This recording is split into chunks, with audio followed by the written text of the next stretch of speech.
Axel_Benedict says, "Hello Mr. Wood, we've been trying to contact you about your car's extended warranty.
Good day, everybody. Welcome back to the stream. How's everyone doing tonight? / today. Wherever it may be. How's everyone doing? Let's see, what do we got here? Well, first of all, Salek, welcome. Glad you're here. Axel, always good to see you. And no, I will not answer about my extended warranty. Axel_Benedict just redeemed. Oh my goodness, we are starting off strong. This stretch is going to be very painful. But here we go. Everybody ready? Oh, let's do a good stretch. Here we go. And the other way. Oh. And backwards. Oh, whoa, my back. Oh, that felt good. That felt good. Thank you, Axel. Thank you. And Loki, how you doing? Axel_Benedict says, like this.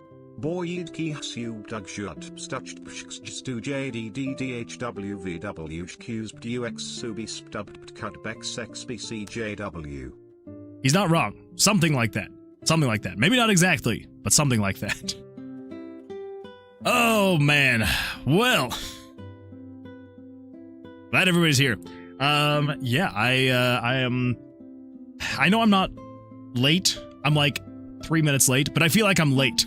I apologize.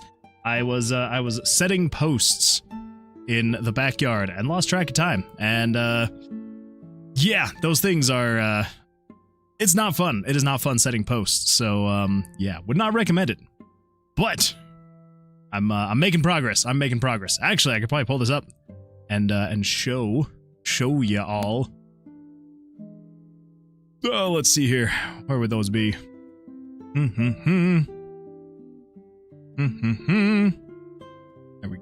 we go. Come on. There we go. Okay. And then if we pull this up over here. Come over here. You read this one? Yeah, there we go. Look at that. Setting posts. Yeah. So I got this one set yesterday. That was a good time. Then got this one set today, and I know that it looks crooked, but it's not. It's just the camera lens that makes it look like that. I swear it's straight. I checked it multiple times because I was very worried. And yeah, and then so I set that second one, and then before I got back inside, I then went out and got this third one set. And I know it also looks crooked, but I checked multiple times. So yeah, setting posts, it's a good time. It's fun. It's fun. Anyway, so yeah, lost track of time. Had to go in and shower because I was just like sweating like crazy. And then I was like, well, I'm going to be slightly late.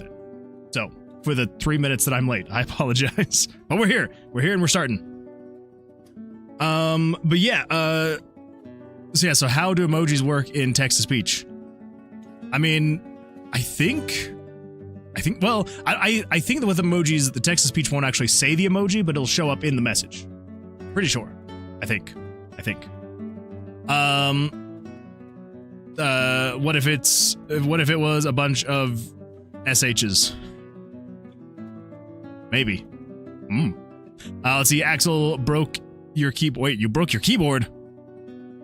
Did you break it from smashing a bunch of buttons to do that text-to-speech? Or at another point in time? And now you have a working keyboard. I feel like we need more details on that. And Loki is doing good. Put a thing in Discord. Ooh! Or Datcord. Discord and Datcord. Oh my gosh. You put a couple things in here. Oh my gosh. Wait, what is happening in here? Okay, first of all, we got this. What is this thing? This is a beautiful thing. This is a nostalgic looking thing. I love it. That is beautiful. I know that I would actually rip my hair if I had to go back and use an old computer. But sometimes I miss it. I miss it doing the memory check. And then you hear the freaking floppy disk, make its little and then beep. Axel_Benedict says, I have broke my keyboard on multiple occasions. It's designed for the keys to pop out at any point of force. Oh, gotcha. Okay, that makes more sense. Well, I'm glad that it's not broken. That's also no fun to have it just pop out. That's not fun. Let's see, upload a video on creating a pixel art and converting it to voxel models. Also made a short for just the voxel building. I saw the short on YouTube, but I did not know there was a full-length video. So I'm gonna have to go check that out. But yeah, that is absolutely beautiful. I did really love this short. It was, absolutely beautiful. Absolutely beautiful, Loki. And then, of course, oh my gosh. It's crazy, like, the depth you can get with just voxels.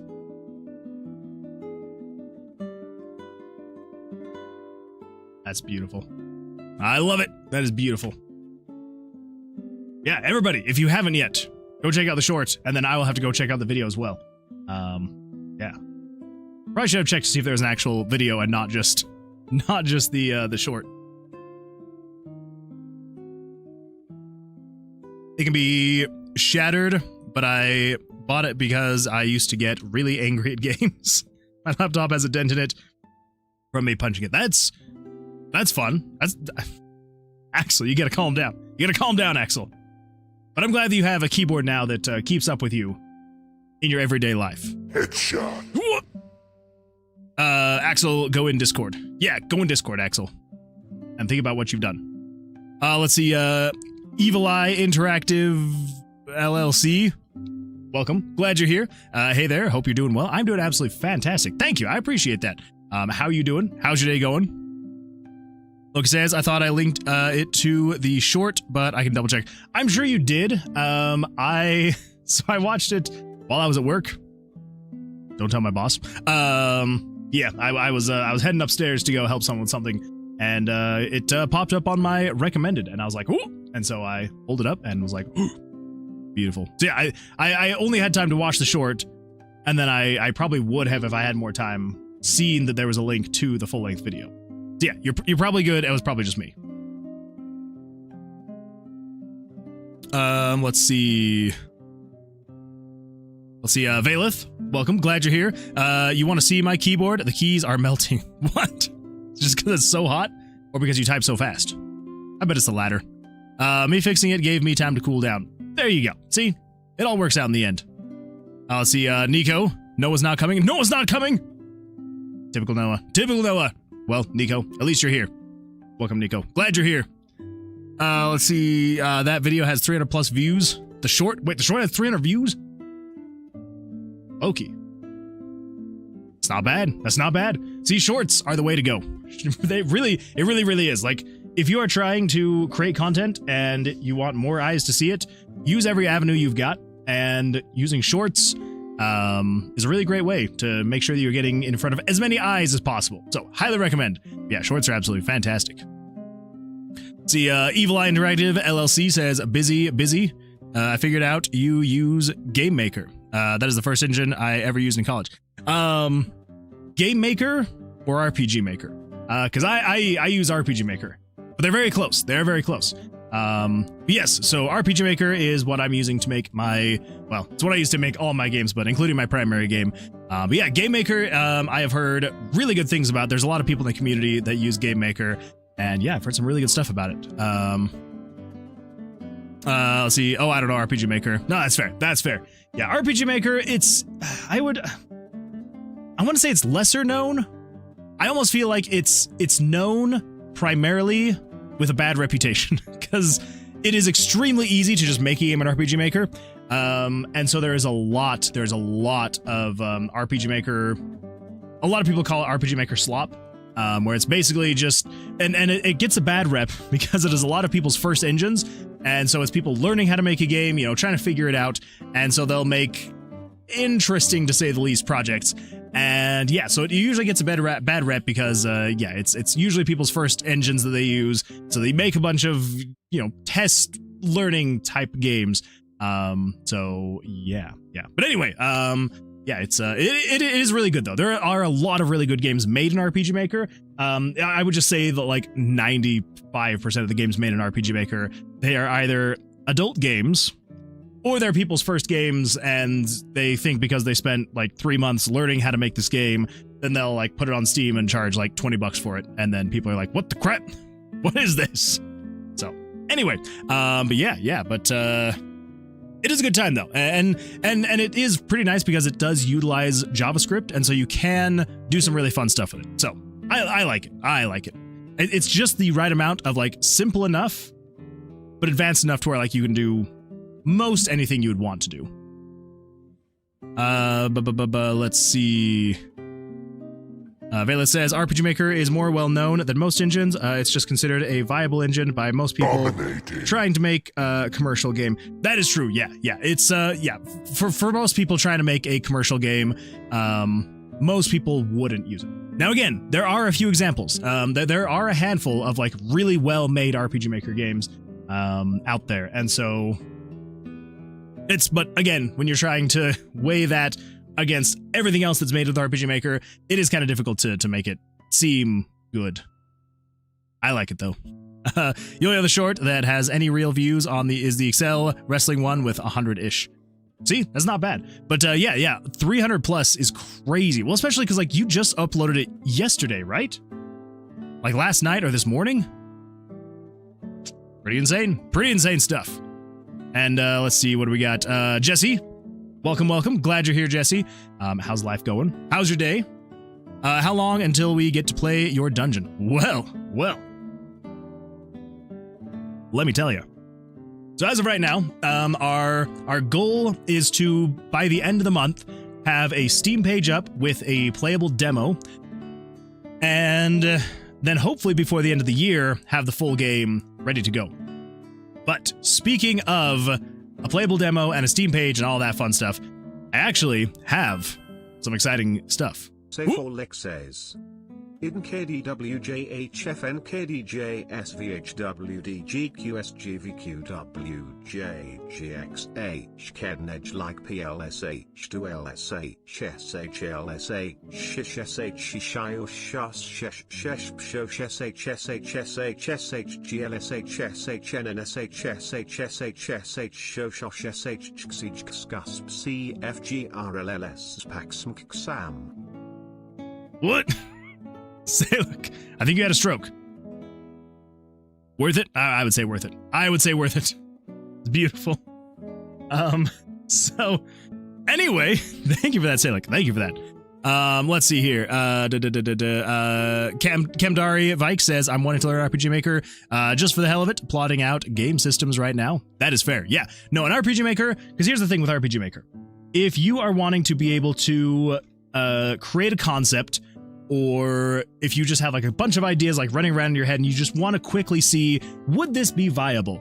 RPG Maker is a great way to go about it because you can very quickly, like you could probably watch maybe like 2 to 3 hours worth of tutorials. You could have never touched RPG Maker ever. You could watch probably 2 to 3 hours of RPG Maker tutorials, and you would be able to just start making your game. And so it's a really great tool. Like, even if you're not planning on using RPG Maker to finish your project, it's a great way to be able to like test out and see if the ideas that you have are viable options, even if they'd be fun, working out, bugs with stories and all that fun stuff. So, yeah. So it would be a good one to learn. I will say that. And if you're wanting to learn it, I do have a playlist on my YouTube channel that I'm slowly but surely getting tutorials on there. So yeah, if you're interested. Yesterday at 10 a.m. EST. Okay. All right. So it's been almost, what would that be? 32 hours ish, something like that. But hey, less than 2 days. It's not bad. Let's see. Sounds good. Yes. And then worth it. Say chess. Chess. Me? Chess. One more time. Chess. Anyway, so I was working on the Steam page yesterday, and if we come over here to view in beta mode, hold please. Gotta get signed in, apparently. Apparently I am signed in. That makes no sense. I'm signed in to the developer studio, but not. Okay. All right. Whatever. Anyway, yes. Then we come back over here. Wha-bam! We've got ourselves a Steam page-ish going on here. So, yeah, look at that. We got some screenshots. They're not great screenshots. They're actually so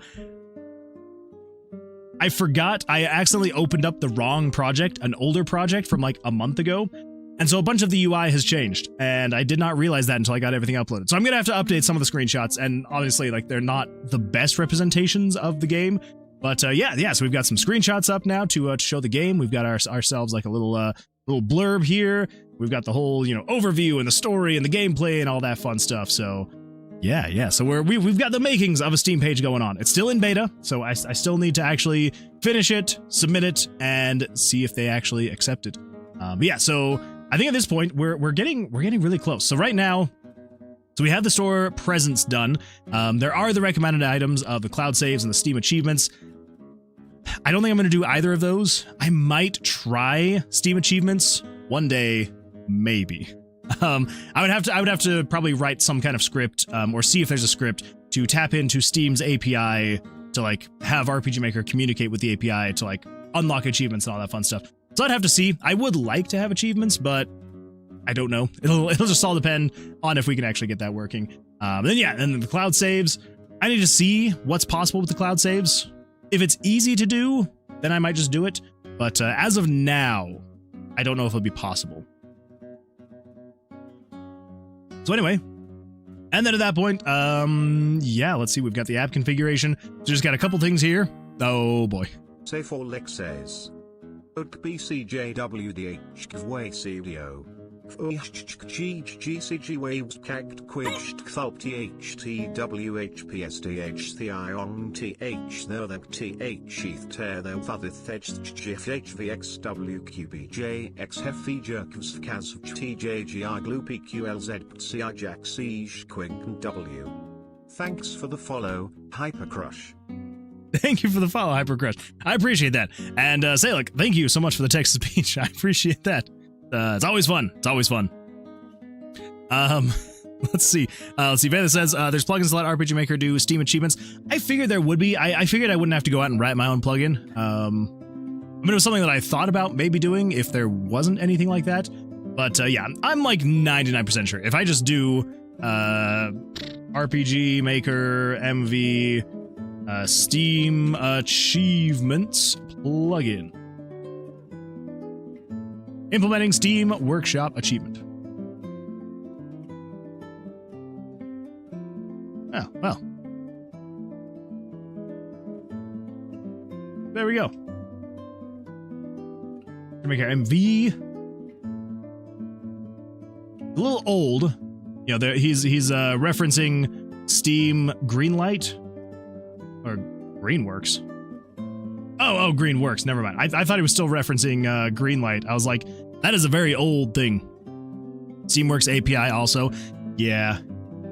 Yeah, I would look into it. I'd have to look into it just a tiny bit more. But then also at that point, it would then be like, okay, well, now let's think about all the achievements that we would actually do, and I'd have to actually, implement and create all of them. So yeah, it's definitely something we'd have to look into and try to figure out if that's something we would want eventually. It's not going to be for the demo, that is for sure. The demo is going to be very bare bones, unfortunately.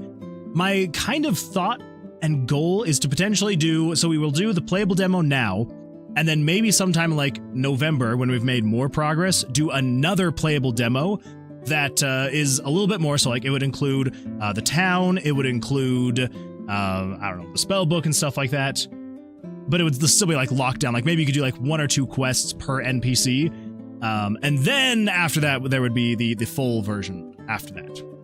Maybe. We will see. And that could include the achievements and all that fun stuff. It'll just be a have to see. But anyway, so we are making progress on the Steam page itself, which is absolutely fantastic, because that was one of the things that I was actually very nervous about actually getting set up. It's still not perfect. I'm gonna have to look at a couple different Steam pages just to get some more inspiration for the design, because right now it is very it's very boring. It's just text. So I want to get some GIFs in here. I want to add some flair, some flavor. I need to get the trailer as well. So yeah, we'll see what happens. But I think we're right on track. I think we will see. Let's see. Zelix says, "What's the maximum text-to-speech message length?" I'm not sure on that. Maybe like 500 characters. Maybe. Yeah, I don't really know. I don't really know on that one.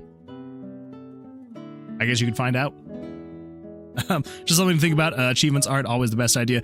Yeah, and that's where I'm kind of like on the fence. Like I thought about doing achievements in the game itself. But if I'm going to be going through all the trouble of creating achievements in the game itself, I might as well get it working with the Steam API as well. So if we go to that length, if we do the achievements, then I probably would do something along the lines of, actually doing the Steam achievements. So we'll wait and see. We'll see what happens. But anyway, well, let's jump into this. So, what do we got? So this right here, so this is everything that we are working on for the demo release. We've gotten these things finished right now so far, and then we've got the rest of this to finish up. So, redo the white part of the bar on the player if the monster is not showing sometimes. Update the combat UI. The combat UI. Updated the draw power bars. Now I just need to update the HP bar. That's right. We do need to update the HP bar, because the HP bar, it doesn't look horrible, but it also doesn't look great. Yeah, so I gotta try and decide what we're gonna do here. I don't know. I almost feel like we maybe need to do like a sectioned off kind of portion, kind of like how we have here, but like maybe larger sectioned off portions. So basically what I'm kind of thinking maybe would be something along the lines of, let's see here. So we got the, that's the draw power bar. HP bar, there we go, that's the one. So I'm thinking something along the lines of something like this. Wait, just something to think about. Oh wait, I already read that. I am so sorry. But let's see, and then Jesse is doing good, just chilling. Very nice. Well, glad you're here, glad you're doing well. Yeah, I'm glad you're chilling. Okay, so here's kind of what I'm thinking. If we do kind of the same sectioned off sections, we do something like this. So we want to have like a center portion here. I don't even know if I want to do that though, because I also, I know that it had been talked about putting the amount of health in here, which I do think I want to do. I do think it'd be nice to have the health in here. If we say, I don't know, 999, sure, whatever. And we switch this over to 3x5, set that to 20. And to that. And none. Anyway, yeah, so if we do something like that. 16, so that'd be 8.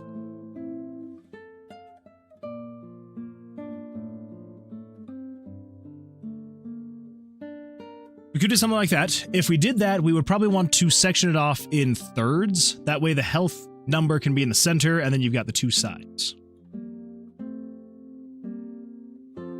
Okay. Yeah, so if we do something like that, let's see here. So we've got, what? Whoa! There we go. All right, so we've got 532. So 532 minus 8 divided by 3 is 529.3333333333333. Okay, 529. Okay, cool. So maybe 528. 528 on the sides. No.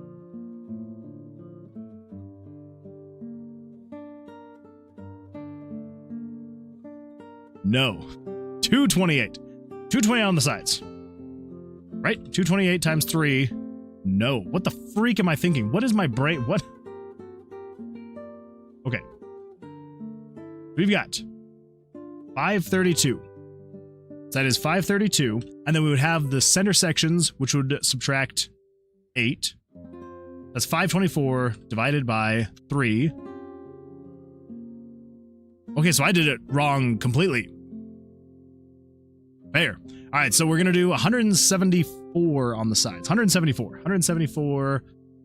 Let's go to there. Yeah, so right there. This.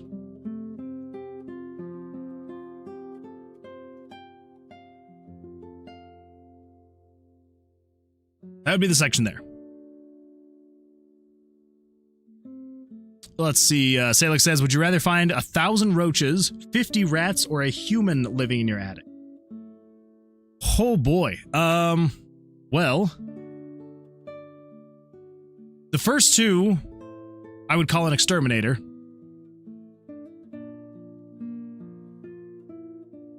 The third I would just be freaked out and I'd call the police. Huh.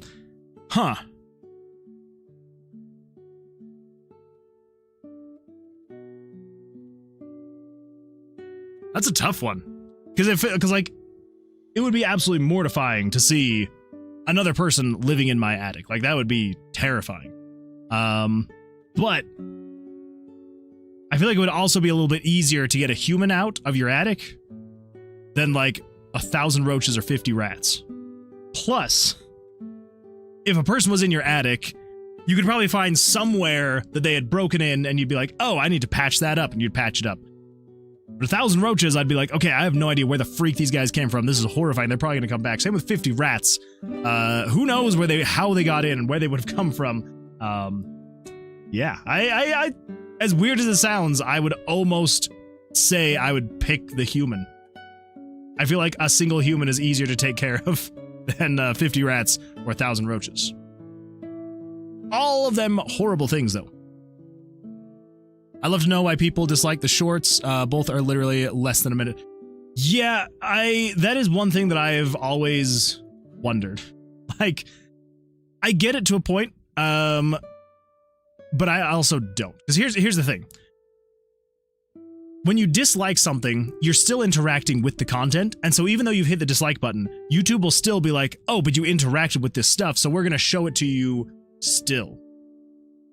And so, like, it just makes more sense. Like, if someone doesn't like the short that they've seen, the best thing to do is to just scroll past it and not think about it, because as soon as you interact in any way, whether that's a like, a dislike, comment, whatever it is, interaction is interaction. And as soon as that interaction happens, YouTube's like, noted. We'll keep that in mind. Maybe we'll revisit this later. And yeah. So yeah. Trust me, I have felt that exact same thing where I'm just like, why are you disliking this? What's wrong with it? What?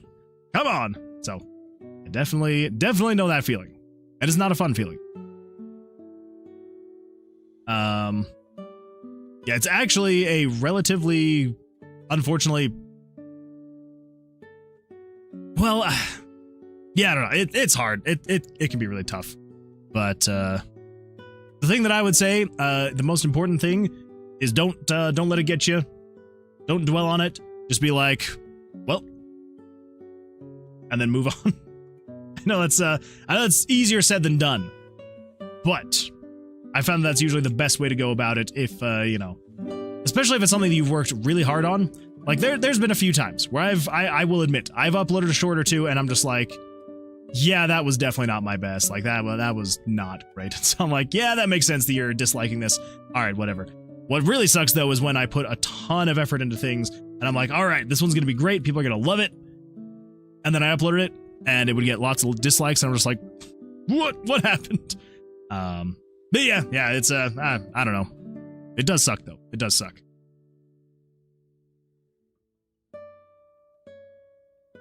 Just because you find 1,000 roaches doesn't mean that that's all there is. That is a really great point. That is very true. Yeah, with roaches and rats, you're like, well, there still could be more. With a human, I feel like it's a little bit easier to be like, all right, can confirm all humans gone. So there is that at least. Because like if you kill the roaches, they'll still have 1,000 roach corpses. True. No disliking does push it less to everyone, albeit a very small amount. I mean, maybe to everyone, but and I don't know. Maybe this is incorrect, but I have heard from people who like are crazy about the algorithm that any interaction at all, whether negative or positive, the algorithm will see it for them as being like interactivity. Because here's the thing, the more that people can interact with the platform, the better it is for YouTube. So even if you hit dislike, again, from what I've heard, is that for you specifically, the algorithm will still be like, oh, okay, well, here's more. So I don't know. Could that be incorrect? Very possible. I don't know for certain, but like that's what I've heard from everybody that I've known that like, well, not necessarily known, but everybody that I've like watched their content about the algorithm is that they're like, even just accept the dislikes as well, because dislikes and negative comments, like while they can suck to see, it's still interactivity, and interactivity is what's good for the algorithm. So I don't know. It very well could be one way or the other. Who knows? I don't know. But it's what I've heard. But I don't think anyone, even the developers of the algorithm, I feel like don't really know what the algorithm's gonna do. It is an unknown beast of horrific proportions.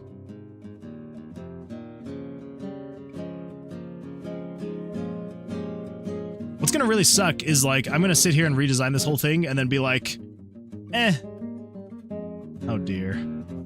I don't know.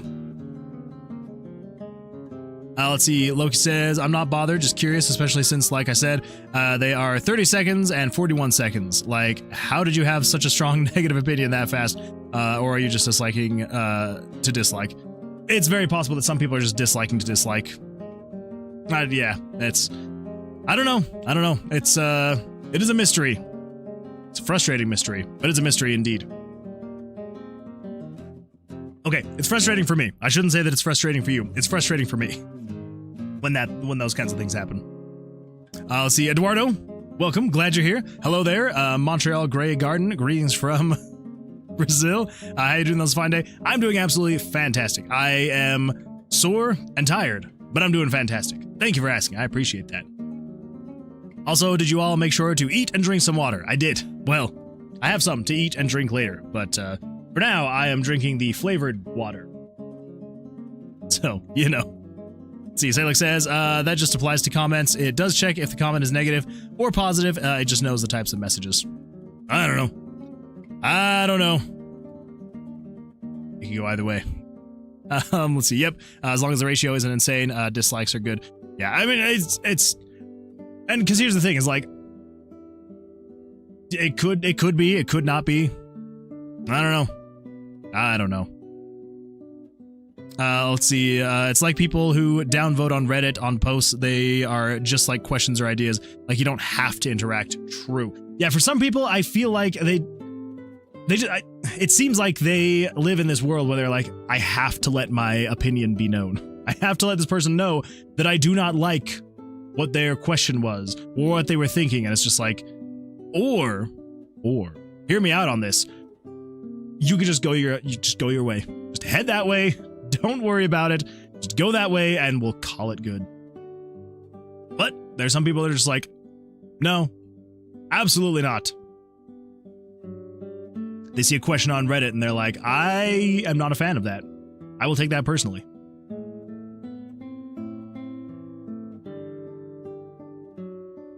Maybe. I I don't know. I don't know at this point. We'll figure it out. We'll figure it out. Let's see. So what we need to do then is lower this one then.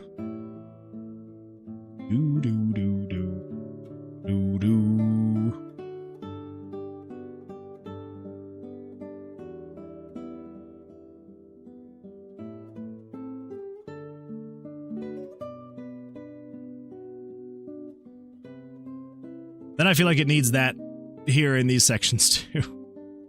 Jeez. Oh, I don't know. I don't know. Moisturize your insides. Yes, make sure to moisturize your insides, everybody.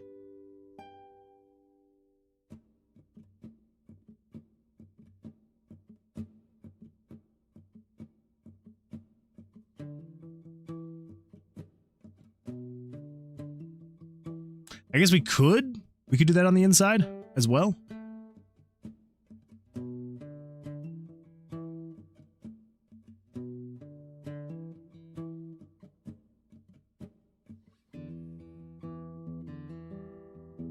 Yeah, let's do that. Let's do that. So if we grab this section here, grab there to there.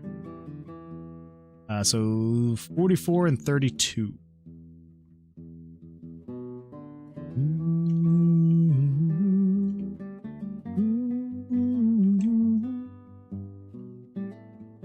Just go to there. Yeah, that makes the most sense. Okay, so we'd go here-ish, something like that. We got 68. Oh, wait.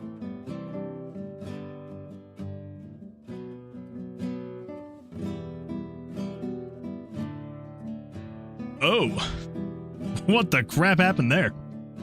There we go. That's better. Do do do do.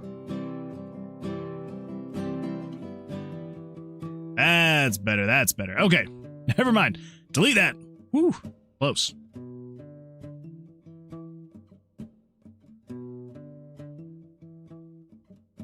Need that as well. So copy that. Now we come over here. Maybe do we go end to end? No, well, no. We'll just go there to there. So 130.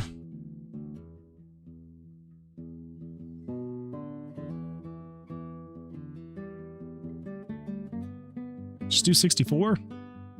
You to you are 68. You to you.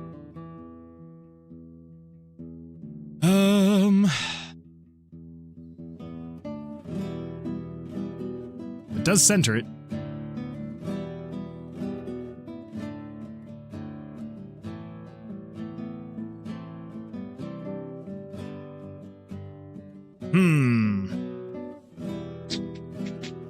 Yeah, I don't know about that. I do not know about that. I'm kind of thinking no.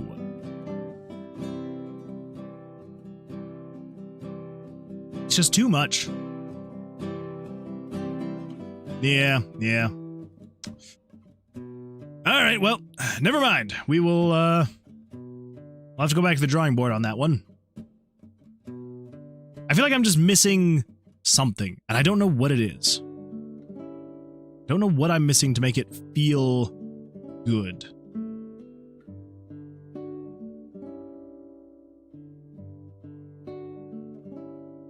I mean, we could have it just be like that. We could get rid of the dividers. So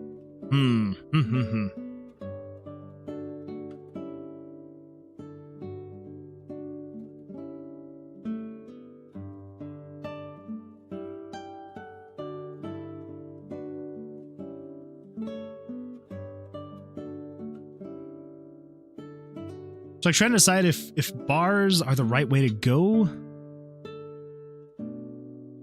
Is Blackjack the only card game in this? Yes. Well, it'll be the only one with like game mechanics linked to it. So I am thinking about maybe adding another like playable game in the town. You'll be able to like, you know, play in the pub. Yeah, I do want to add a couple more games you can play in there. Yes, as far as battle mechanics go, that will be the only thing. Ever heard of 3-card Monty? That sounds familiar, but I could not tell you what it is. But it's a pretty fun one. Let's see, 3-card Monty. Also known as Find the Lady and 3-card Trick, is a confidence game in which the victims of marks or are tricked into... All right, here we go. Okay, originally a street con game dating back to the at least 15th century, involves a spectator attempting to follow a money card among 3 face-down cards, only to be repeatedly fooled by sleight of hand. Well... Okay, so it's basically so you have 3 cards facing up, and then you put them face down, and then the person shuffles them, and then the person has to pick the correct card.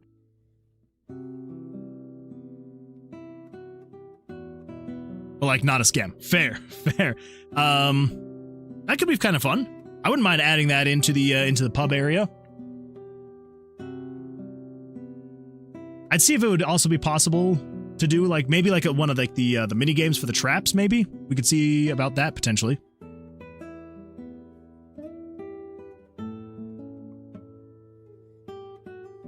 Okay. Well,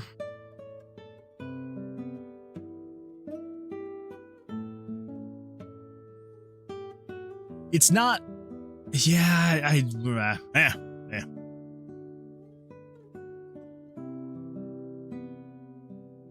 I think it's fine. It'll be fine. Okay, so what do we need to do then? We need to grab this and this and this. Whoop, let's turn that off. You. Copy that. And let's open. No, we don't want to open. Yeah, we do want to open. Well, let's just do new. New, there, paste. Okay, so this is going to be the HP filler. Let's move away from all my live stream thumbnails. Go downloads, Tomb of Vercilias, images, picture, no, some randev, HUD, gauge images, and this is the enemy HP front. Yes, enemy HP front. Go. And then we fill this in with all of that. With 99.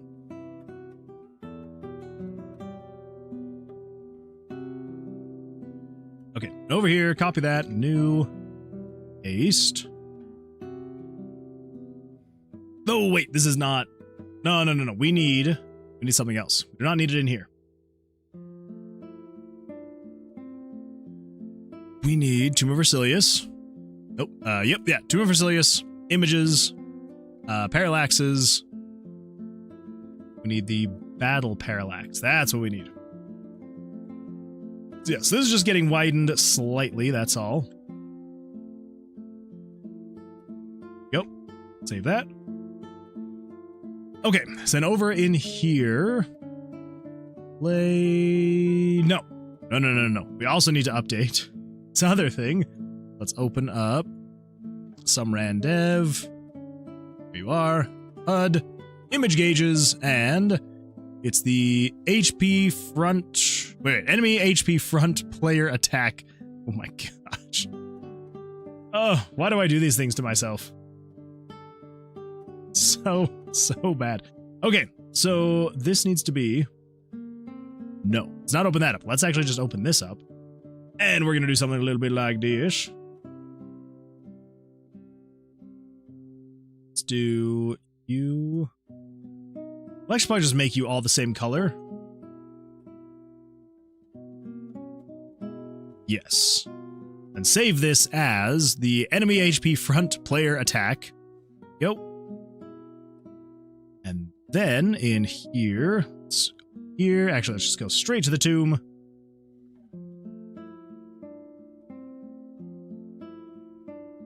Find a monster to fight. Okay. Oh boy. All right, gotta adjust some things. So, let's hide everything. We're gonna do... what is it? 14 of 21? Nope, not 14 of 21. 4, 0 of 99, 20 of 20. Oh, that's right. I also need to turn off my movement. Ugh.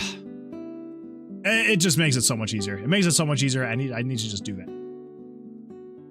Yes, we're gonna be 9, 1, a false. Find a monster. Go. Okay, so let's do developer console. 9, 1, a false. Okay. What do you mean undefined? Okay, it works. Never mind, we're good. So I can't move. Good. Come in here and we hide everything, and then let's find where the freak... I do wish that I could name these things, but oh well. So 4 out of 4. Okay, there we go. This should be the HP.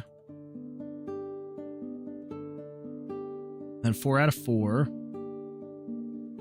Let's do this one first.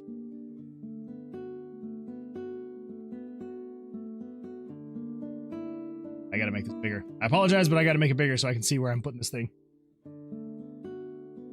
Okay, there we go. Let's make it small again so you can see what's going on. Like that, and something like that. Yeah, sure.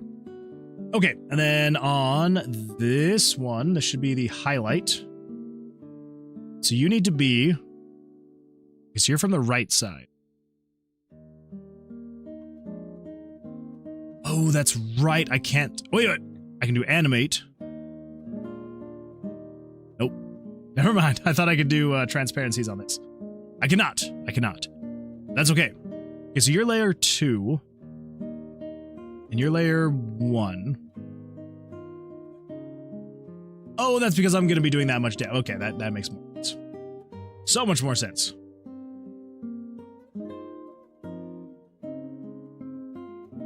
Okay, then we come over here. 4. Go. Then we've got the 0 of 4, so you are...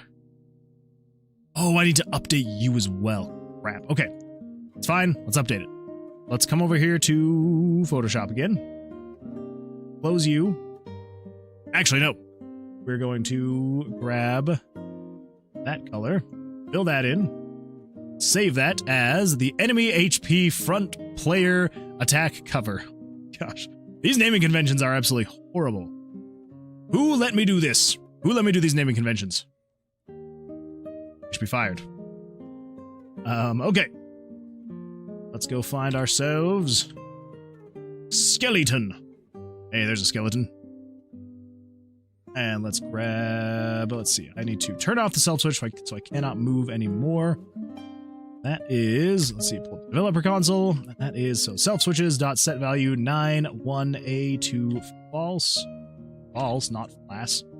Flasse. Go. Shouldn't be able to move. Good. And of course it crashes right as I'm about to start testing it.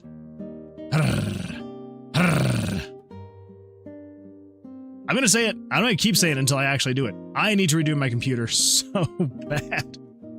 Alright, set self switch 1a to false. Okay. Now let's come in here. Hide everything else. Okay, so this should be 3 out of 4. That's the highlight. 0 out of 4. There we go. Should be Z the button. Okay, which it is. So we're gonna set you to be plus, I don't know, 2, 4, plus 4. Refresh. All right, now it's all filled in. Perfect.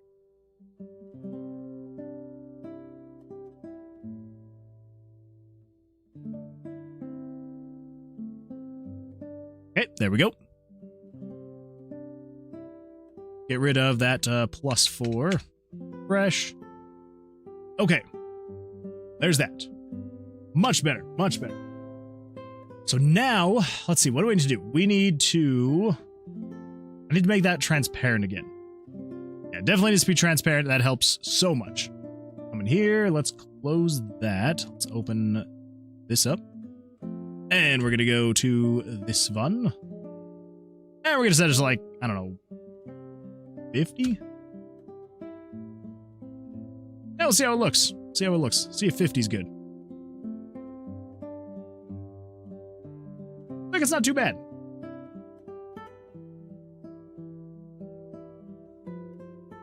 Hey.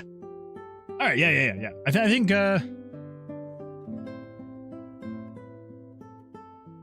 think 50 is decent. It's like not too much, but hopefully enough to the point where like it makes sense. I hope. Yeah.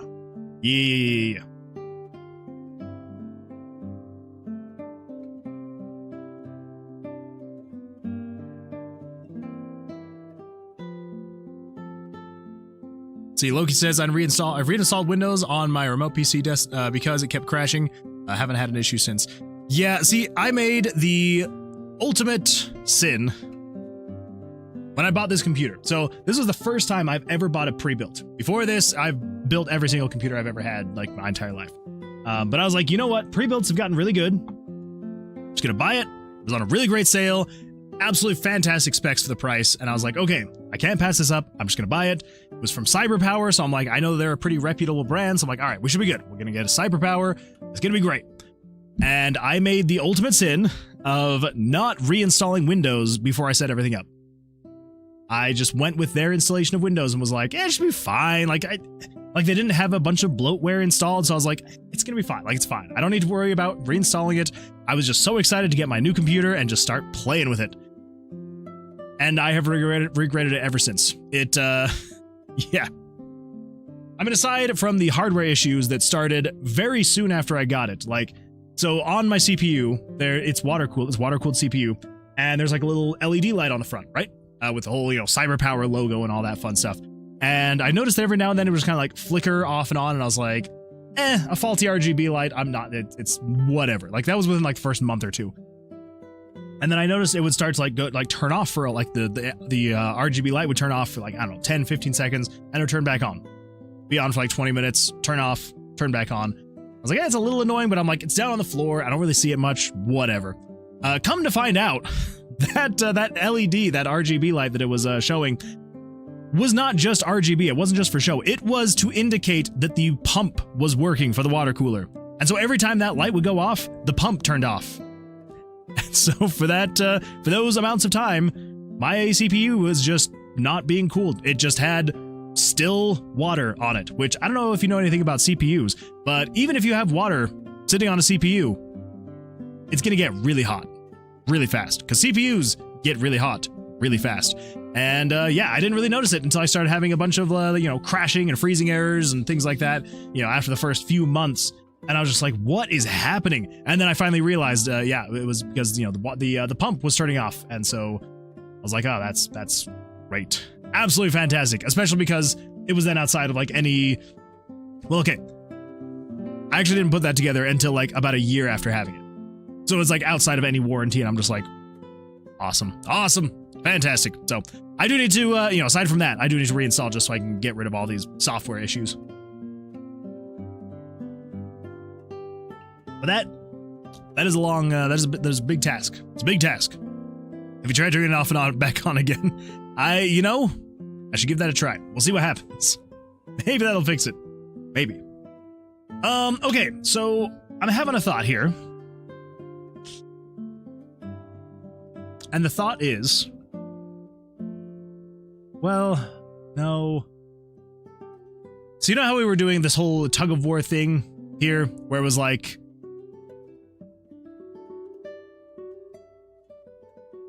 I wanted it to be whoever was over this section here meant you were good to go. Not just, this is how much you have to fill up before you are out. So, I'm now realizing and / remembering, because if you remember, I went through and deleted a whole bunch of stuff, and it's because it was the whole tug of war thing of like who had the highest value. So, we're gonna have to re-implement that. Let's do that. Fairly, welcome. Glad you're here. How's your day going? Hey, look what the cat threw up. What? Hello, Whopper hater. Shit. This feels very personal. Good heavens. Well, Fairly, how's your day going? Excuse you. No, remember, Salic, remember. This means that there's more Whoppers for the rest of us. So it's a good thing. If you ever meet someone who doesn't like something that you like, that is a good thing. Because that means that there is more than if they did like it. Because if they liked it, then they would go for it. So, you know, there's that to consider. There's that to consider. But, yeah, so, Fairly, how's your day going? How you doing? How's life and all that jazz, all that fun stuff? Hopefully going well. So, we need to update some graphics then. I don't know why. I don't know why I didn't think of this. I really should have. Let's grab this. So this is 21, right? 1, 2, 3, 4, 5, 6, 7, 8, 9, 10, 11, 12, 13, 14, 15, 16, 17, 18, 19, 20, 21. Makes sense. Makes sense. And the split is 4 pixels. So if we go canvas size and we extend this by 1, 2, 3, 4, go. Now we just need to, so 336 or 332. So now we need to say canvas size plus 332 in this direction. Go. All right, there we go. Now let's save this as the draw power player 42. And then, actually, let's just do this. This will be way easier. Let's just grab that and do that and do this.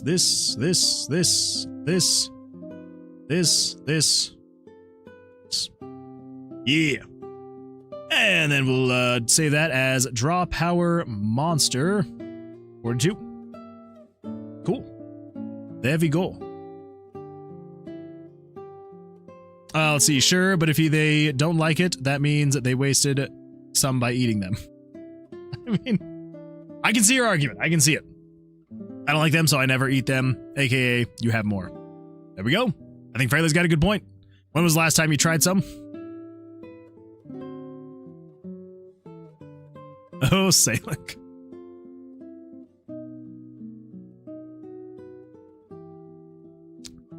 The Coke is gone far too soon. Oh my gosh. We're only an hour into the stream and I've already downed a whole can of Coke.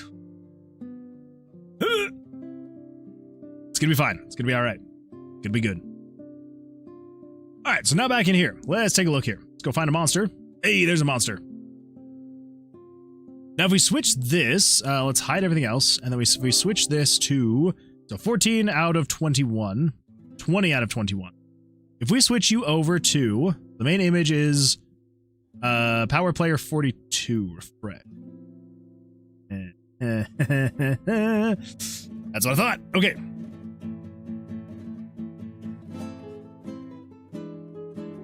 Oh, that's not gonna work though. Well, actually, no. Max. Okay, actually, here. Let me do this so you can actually see what's going on. We need to hide that. There we go. Okay, so now you can kind of see what's going on. So there. Okay, so basically we just need to switch this from 21 to 42. Fresh. Hey, there we go. Okay, so that sets it correctly. Good.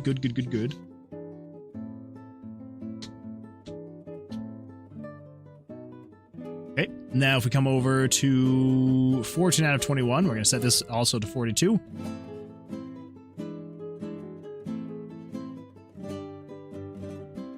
Hold up.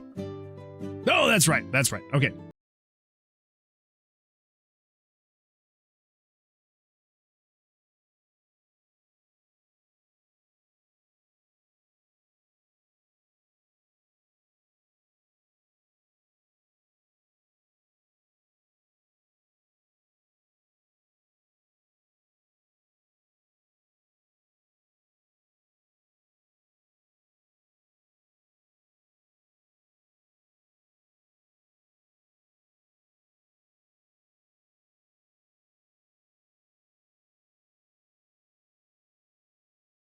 We made it. Coffee time so you won't die of sugar. I really should. I need to get a coffee maker for home. Basically, coffee I only drink at work because it's free. So, and I don't know. I'm not much of like a coffee drinker in the summertime. I would probably drink more if I drank like iced coffee. But yeah, for me, there is nothing better than a cold... What? Lazala 980 just turned their way into the credits of Tomb of Vercilias. Hold up now. Wait a minute. Lazarla. What just happened?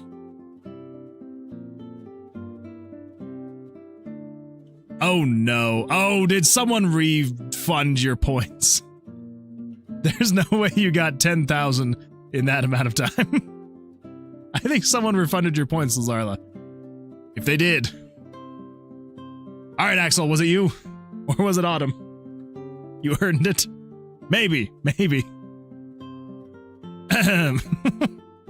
Alright. We gotta come in here. Alright, we're going to complete all. There we go. Yeah, unless there was some weird thing with Twitch. Put me in there twice. You are in there twice already. So there's that. Which is why I was like, hold up now. Hold up. 3 times then. Alright. We can throw you in here a 3rd time. Might as well. Save it. There we go. 3x. 3x for Lazarla. Not bad.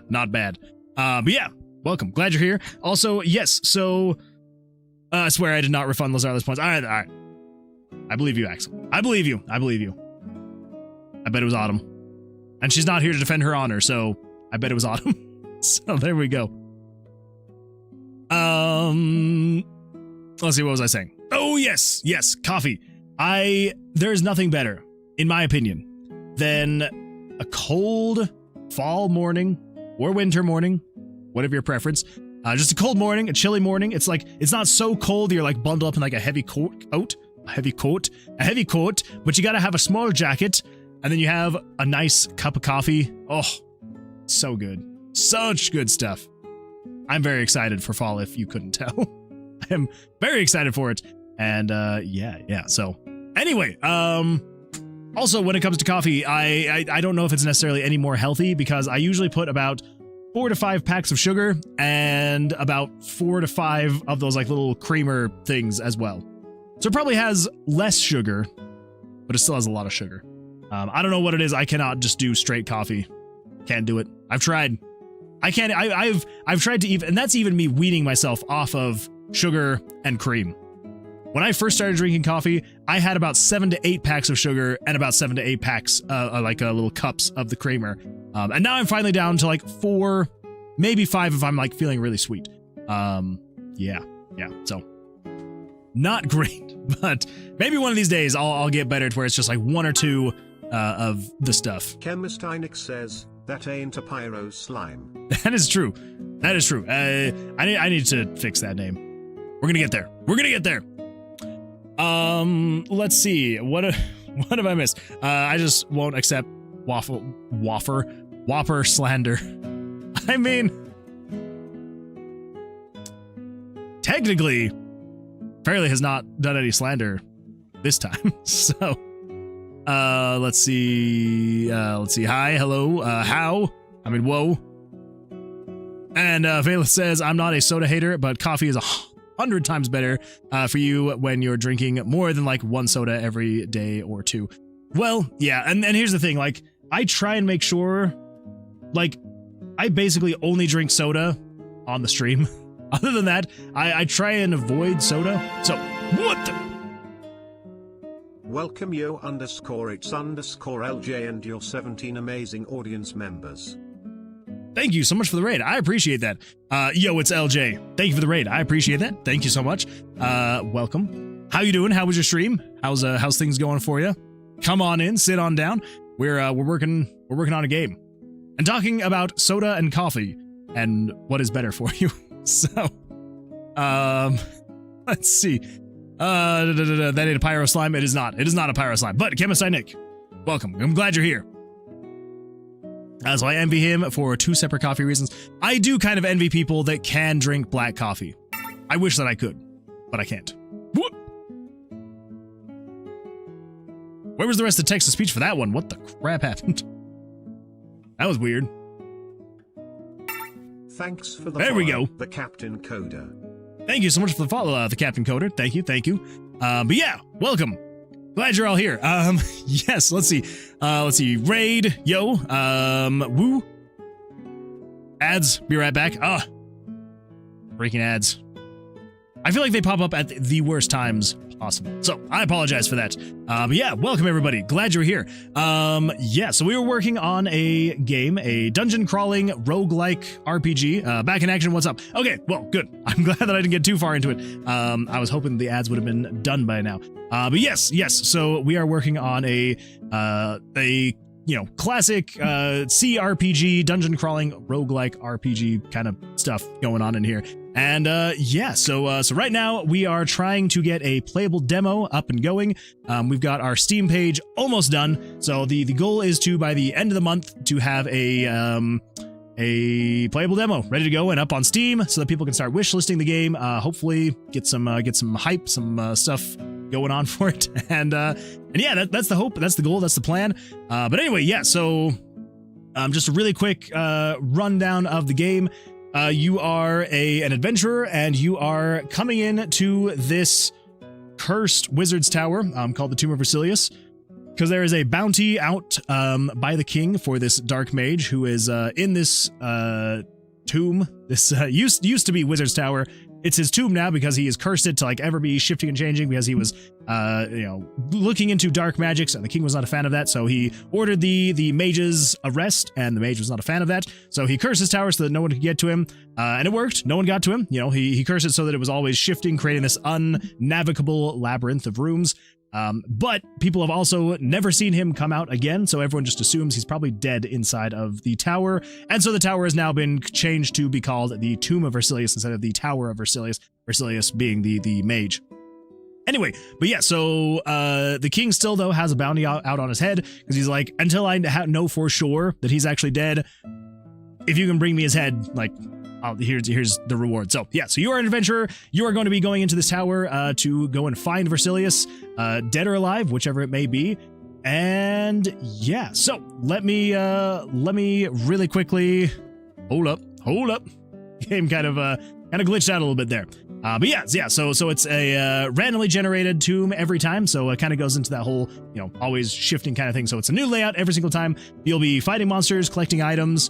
And yeah, let's see. Ooh, I love a good dungeon crawler. Is this a gritter?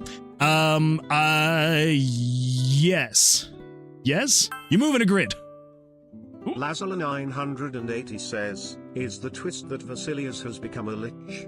That is a great guess, but I can actually confidently say no on that one. Anyway, yes. So you do move around in a grid pattern. I believe that's what you mean by a gritter. I should probably be a little bit more up to date on dungeon crawling terminology. But yeah, first person grid based game. Okay, yeah. 100% that. Well, first person in the, if you were to see a game like this in like the late 80s, early 90s. So it's not 3D. It is a 2D game made to look like you're looking at a 3D room. So you are always facing north. But you'll, for example, you've got your doors for the directions you're going. You've got your map that will plot out as you're moving around. It will plot out so you can remember where you've been. So yes, you've got the monsters, and then this actually brings up combat. So the combat is based off of Blackjack. So essentially, the way that it works is the suits on the cards. So you normally have hearts, clubs, diamonds, all that fun stuff. But instead, they are linked to different elements. So you've got pyro, geo, hydro, and necro. And yeah, so as you draw the cards, oh my goodness, another raid. Welcome Disc 1 of 5 and your 9 amazing audience members. Thank you so much for the raid. I appreciate that. Oh my goodness, 2 raids back to back. That is insane. Thanks for the follow, Infesord. Thank you for that raid. I appreciate it. Disc 1 of 5. That is absolutely, I love that name. That is beautiful. Well, welcome everyone. Oh my gosh, I feel like we need to restart one more time. So for everybody who has heard this a million times, my regulars, I am so sorry. For the first raiders who have heard this, I am so sorry. But we're gonna really quickly go over what we got going on here. But first and foremost, how was your stream, Disc 1 of 5? How'd it go? I feel like I maybe neglected to ask that as well. Yo, it's LJ. I feel like I did not ask how your stream went, or maybe you did and I didn't see it. See, back in action, what's up? Let's see, Gritter. Okay, all right. Whew, okay, we're good, we're good. Whew. Okay, yeah. Let's, I just want to make sure that I'm not falling behind on messages. The twist is he's the good guy. Maybe. Actually, I can confidently say no to that one as well. That ain't no geo slime. Chemistinic says, that ain't a geo slime. I do need to rename the monsters. I apologize. Let's see. As defined by dungeoncrawler.org, us nerds are very particular about what words dungeon crawler mean. That is fair. Totally understandable. Yeah, I am trying to stick as close to the term dungeon crawler as possible. So there is that at least. But yeah, let's see here. Let's see. Raid. We got a whole bunch of discs. Oh my gosh. I freaking love all these gifts. Those are beautiful. Let's see. Well, it's party time. Take it from the top. Yeah, we're definitely gonna have to take it from the top. Check out my unsolicited disc pics. All right, that's beautiful, Mighty Bean. That is beautiful. I love it. You can send me as many disc pics as you would like. That is one you need to really make sure that you do not accidentally say incorrectly. So, yeah, thank you for your disc pics. Let's see, stream is good. I have a custom Twitch bot I wrote that interacts with Godot that gives my followers avatars on stream, and also it allows chat to interact with them. That is a lot of fun. I wish that I could get something a little bit more like that going on. As of right now, the only thing I've got is over there on the right side, the far right side, is that Game Bruh, and you can interact with it with the channel points, as shown by Chemistry Nick. So yeah, so in the channel points, if you would like, I think if you follow, just plug that now. I think if you follow, you get like 300 channel points or something like that. And yeah, you can cast a bunch of spells, and you can fight the monster. And when he dies, we gain experience and gold, and we move on to the next monster. Anyway, yes, well, glad the stream went well for you. And, yeah, and, let's see, oh my gosh, freaking, yo, it's LJ. Since I neglected to ask you as well, how did your stream go? Thanks for the follow, disc 1 of 5. Thank you for the follow, I appreciate that. What the? Dark check.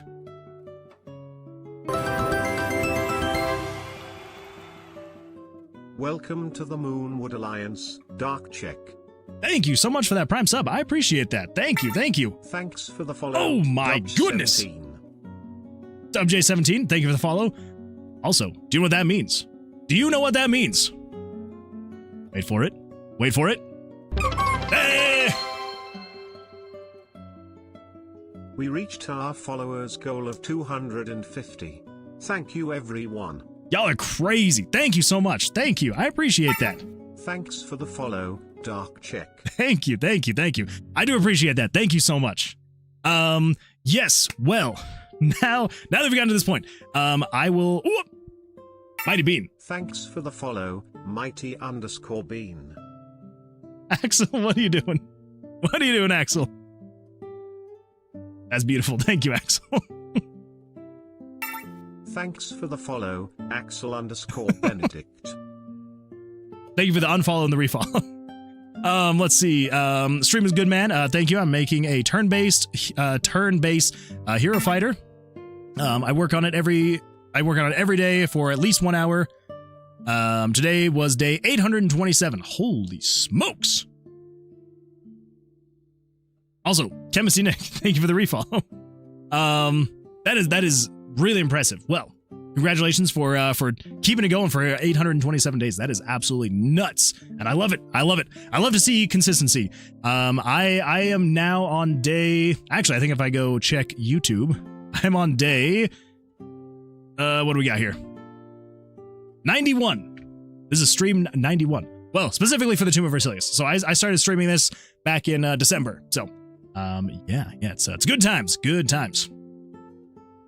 Mighty_Bean says my middle name is underscore. Well, I will make sure not to forget the underscores. Mighty_Bean. So thank you for that. All right, everybody. So one more time from the top, we are going to kind of go over what the game is. So yes, so it is a dungeon crawling roguelike RPG styled in some old schools. Think 1980s, 1990s computer RPGs. So going for like very minimal graphics. Very simplistic gameplay as well, but trying to keep it exciting and like fun as well, because it's, just because it's simplistic doesn't mean it's not going to be fun. So basically, general idea is you are you're an adventurer, and there is a bounty out on a dark wizard who is hiding inside of Wizard's Tower, and he has cursed his Wizard's Tower because the king found out that he was looking into dark magics, and the king was not a fan of that. So he tried to go in, and he wanted to. Thank you, Chemistry Nick. The random sounds. So anyway, yeah, so the king found out he was dabbling in dark magics and was going to have him arrested.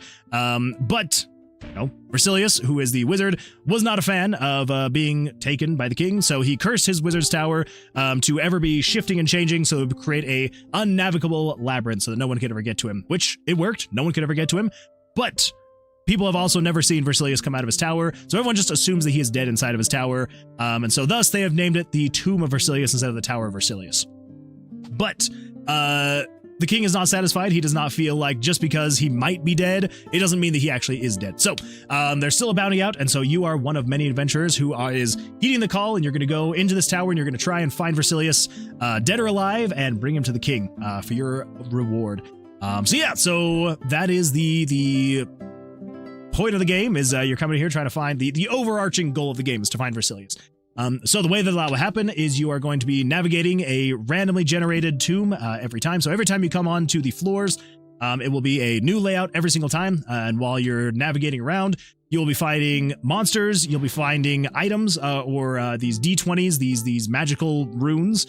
And you'll be able to collect those, merge them together to create stronger runes up to 20. Thus, they're D20s. And and then basically the combat, which I'm sure you already noticed already because I apparently got a Blackjack the first time. So the combat is based off of Blackjack. So for anyone who's familiar with Blackjack, it's fairly simple rules, but for anyone who's not, general idea is you are trying to draw as close to 21 as possible without going over 21. So basically the idea is you'll draw your 2 cards, the monster draws their 2 cards. Pretty standard. The only difference here is that the 2 cards of the monster are face up, and they will only ever draw 2 cards. And that is basically setting their combat power. So basically they'll draw their cards, you draw yours. So I'm at a 12, he's at a 9. If I was less than a 9, I would need to draw more, but since I've got 12, I can attack. And there we go. Then I defeated the monster. Obviously there's, you won't be able to beat them in one hit, but there will be balancing that comes into play eventually. So then, let's see, what else? And then basically the idea is, so with the cards. So normally with cards, you would have suits. So like the diamonds, the clubs, the hearts, all that fun stuff. But instead of having those suits, these are linked to different elements. So you've got pyro, geo, necro, and hydro. So you've got, purple, blue, red, green. And the way that it does damage is each one of those suits are linked to a spell that you have.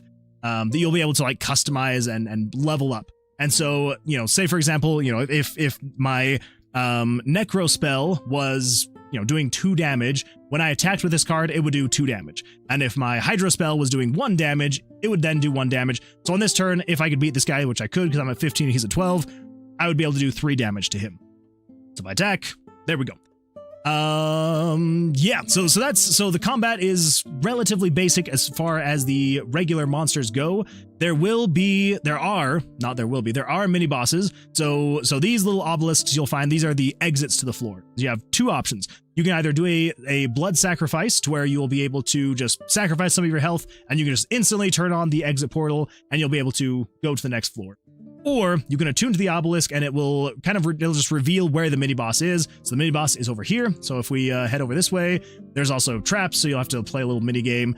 Think kind of Among Us type little mini games where there's like short and sweet, just super quick. There shouldn't really ever need to be an explanation on how to play it. It should, hopefully, when it pops up, you'll just look at it and be like, oh, and you'll have, be able to do like this little mini game. Anyway, so you'll disarm the traps. I'm just going to run past this guy because might as well. Anyway, yes, so the difference, though, with the mini-bosses, though, is they are going to play actual Blackjack against you. So if we head in here, ignore the absolutely horribleness of this guy. He's going to be replaced eventually, / changed to not look like a horrible Cheeto monster. But basically, so you will play actual Blackjack against the mini-bosses. So in here, you will actually want to draw at or as close to 21 as possible. So I'm at 20, he's at 2, so I will stand, and then he'll draw his cards. What? Oh my goodness! Dark Check gifted a tier 1 subscription to Dubbed 17. Dark check. Thank you so much. I appreciate that. That is absolutely insane. Thank you. Thank you. Chemistinic says, nah, keep it. I'm gonna have to check up on the chats to see what's going on. Anyway, so yes, but yeah, Dark Check, thank you so much. I appreciate that. You did not have to do that, but I appreciate that. Thank you so much. That means a lot. So thank you. Yes, so now, in the case of a tie, there will be a d20 that you'll roll, and so you will just kind of pick, is going to be odds, evens, so basically you're kind of playing like a mini roulette here. So we'll just say it's going to be 1 through 10. Let's hope. Oh, crap. So he won, he gets to attack me, and then we go on to the next round. And yeah, you just go back and forth playing blackjack like this until eventually you either defeat him or he defeats you. So he got a 23, he busted, so I get to attack. And anyway, so on and so forth. So crap, I accidentally stood instead of drawing. Anyway, so yeah, that is the basics of the game. So if you're not a fan of blackjack, you may not enjoy the game. But hopefully it'll be, I'm trying to streamline it enough to where it'll be enjoyable to play, even if you're not, some gambling expert. Yeah, so that is the hope and that is the plan.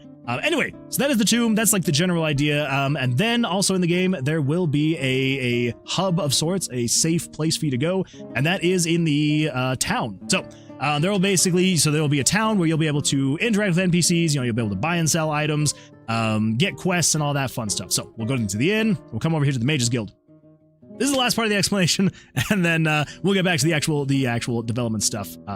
So anyway, so here in the Mages Guild, you'll be able to, buy and sell stuff. So if we come in here, you'll be able to buy dice. You can also sell the dice, the runes. If there's some that you don't need, you can just sell those, get a profit, all that fun stuff. Or you can also, like I said, you can buy them, which is absolutely fantastic. We're going to buy some here. Let's get rid of that one and we'll buy that.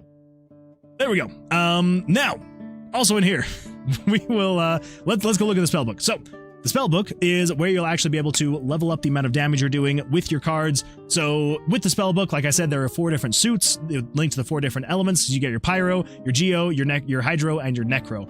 And basically the way that it'll work is you will put in your runes, your d20s, to be able to upgrade your spells. So right now, my spell is doing 1 damage, my pyro spell. So if you drew a red card, a pyro card, it would do 1 damage. But if I throw another one of these in here, it's now doing 2 damage. And if I were to throw a 2 onto the 2, it then upgrades to a 3. So I'd be doing 3 damage, bring a 3, make a 4, so on and so forth.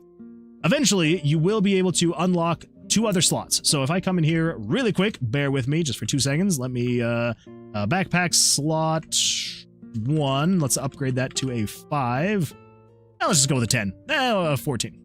So eventually, once you get this upgraded to a level at least 10, it will then unlock this second slot, which you can then either, you can put in another dice here, which once your combined total is equal to 15, that unlocks the third one, and you could throw another dice in there. So now I'm doing 20 damage. Absolutely fantastic. But I don't want you to just be able to cast a stronger fire spell as you go along. So if you were to remove some of these dice, and let's say, for example, you threw in a hydro dice here, you now have a pyro hydro type spell. And so you're like combining these elements. And so not only are you, creating new spells, learning new spells, well, actually, no. Not only are you creating new spells, you're also just like discovering and learning new spells, and you'll be able to like unlock all of them as you go. So, if I throw this one in here, we now have unlocked that spell.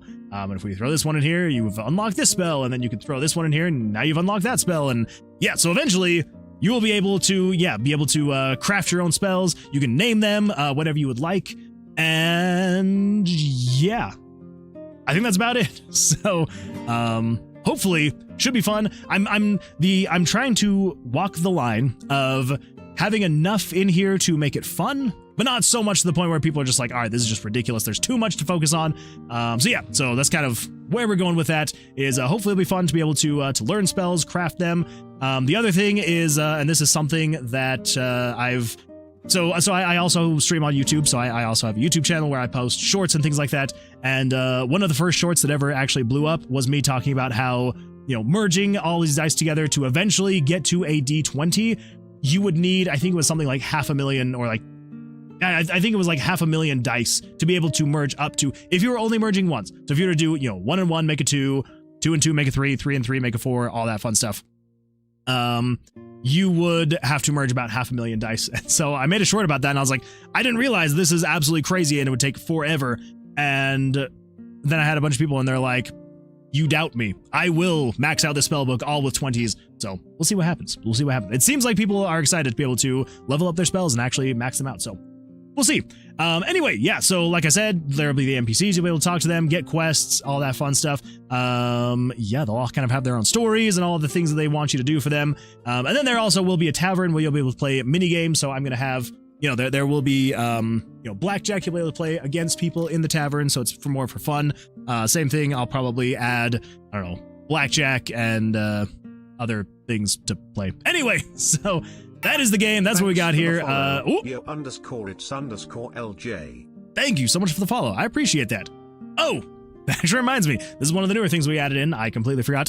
So a way to kind of mix up the runs every single time, because basically when you die, I'm still trying to decide what you're going to lose, because this is a roguelite, where there will be a permadeath. Like if you wanted to play a hardcore character, there would be a permadeath. So if you die, you lose your save game. You have to start fresh. But I also am kind of thinking it's going to be also rogue-like, where if you die, you'll be able to go back to town. Maybe you'll lose your inventory or something like that. But anyway, so basically every single time you do a run through the dungeon, you will be able to select a buff/debuff card. I've only got 3 in here so far, so there's nothing that crazy, but like, so you'll be able to upgrade your HP, but it'll decrease the amount of damage your pyro spell is doing, or increasing your dexterity, but lowering your vitality. And these are all just like temporary things just for this run. And every time you go from floor to floor, it will also have you pick another one. So you can kind of choose, how you're hopefully doing your run. So, anyway, now that is all. So all of this, I'm hoping to have the game done before the end of the year. We'll see what happens. But the closer goal is we have a Steam page that's going to be going up here pretty soon. If I pull this up and we come over to here. Let's come down here to the beta page. Where the freak is the beta page? Thanks for the follow, say 4lek. Thank you for the follow. I appreciate that. There we go. Beta mode. And there we go. Wait, what? View in beta mode. There we go. Yeah, so soon we will have a Steam page up. I am still working on it, trying to get the last little bits of it up. But yeah, so we will have a Steam page up soon where there will be a playable demo and you'll be able to wishlist the game and all that fun stuff. So yeah, but if you're following here, you'll be able to know when that happens. Wait a minute. Taylor, did you unfollow and follow? Name leaked? Yeah, it probably did. It probably did. It has definitely leaked a few times for anyone that's been watching. So, oh well. Anyway, well, I'm going to catch up on chats really quick. And yeah, so if anyone has any questions about the game, let me know. But yeah, so one last time, first of all, thank you so much for the raids. I appreciate that. Thank you all so much for the follows. That has been absolutely nuts. Dark Check, thank you so much for the Prime sub, for the gifted sub. You guys are too much. Thank you all so much. Like, I don't know, it's definitely unexpected. So thank you. I appreciate that. Okay, so what have I missed? Oh my gosh, I have missed so much. All right, so my middle name is _. I do remember that one. Very nice, mighty _bean. Let's see, I think you might have surpassed 120 days with other projects. That is true. I definitely have streamed more than just the 91 days that I'm doing Tower of Vercilias, because I have streamed other game development on the other games that I've made, which, not to go too far, but if anyone would like to play any other games that I've made, I have made these 2 games since I've started streaming. Both of them have been for game jams. Lemonade on Main Street is more of like a chill game where you're just making lemonade for people, so it is a very chill game. And then Plunge into the Dungeon is more of a arcade style, not beat 'em up, like an arcade style puzzle type game, where you're navigating through the dungeon and you're trying to get the highest score possible. And yeah, you basically just move left and right. And as you move left and right, you move technically diagonally. And yeah, you're just trying to get a high score. So yeah, if you're interested in playing this is on itch right now for free. So if you would like to play it, I'm also planning on making more updates to it. So it should be a little bit better eventually. And you can just run through here. Woo! There we go. Game over. Anyway, that's that. So if you're interested, it's just moonwoodgames.itch.com, or yeah, itch.io. That's the one. All right, let's see. All the letters of my name are silent. Oh, I am so sorry. I didn't realize that your name was silent. So I will continue with the silent name. At Mighty underscore Bean, then is Mr. Bean your father? It's a great question. I think Mr. Bean would be Mighty underscore Bean's father. Every time you die and replay, do you see your new dead body added to the new floor? Oh. That could be fun. Maybe. So I have a loose idea for a story. I might add something like that. So I'm sure so I haven't decided 100% yet how it's going to work. But potentially something to the point where you're either being like reincarnated.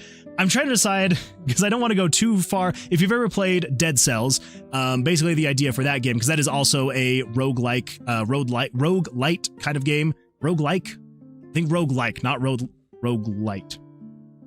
Whichever one it would be. Where basically you only lose like the progress you've made and like the weapons you've collected, but you keep skills and things like that, but your body basically gets remade. And so I'm trying to decide, I don't want to go too close to that, but that would be kind of fun. I'm gonna have to think about that. We're 3rd in roguelite and 8th in roguelike tabs. Oh, that's not bad. That's all thanks to you. Thank you all for being here. I appreciate it. Are the cards in the deck from a standard deck? Yes and no. So basically the way that it works is as you're drawing cards, it is very much so just 100% random. So here is my script to draw cards. So basically the way that it works is when you draw a card, this right here is what it does. And it basically just says, hey, set this variable to be equal to between 1 and 13. So 1 being an ace, 2 through 10 being a face card, and then 11, 12, and 13 being Jack, Queen, and King.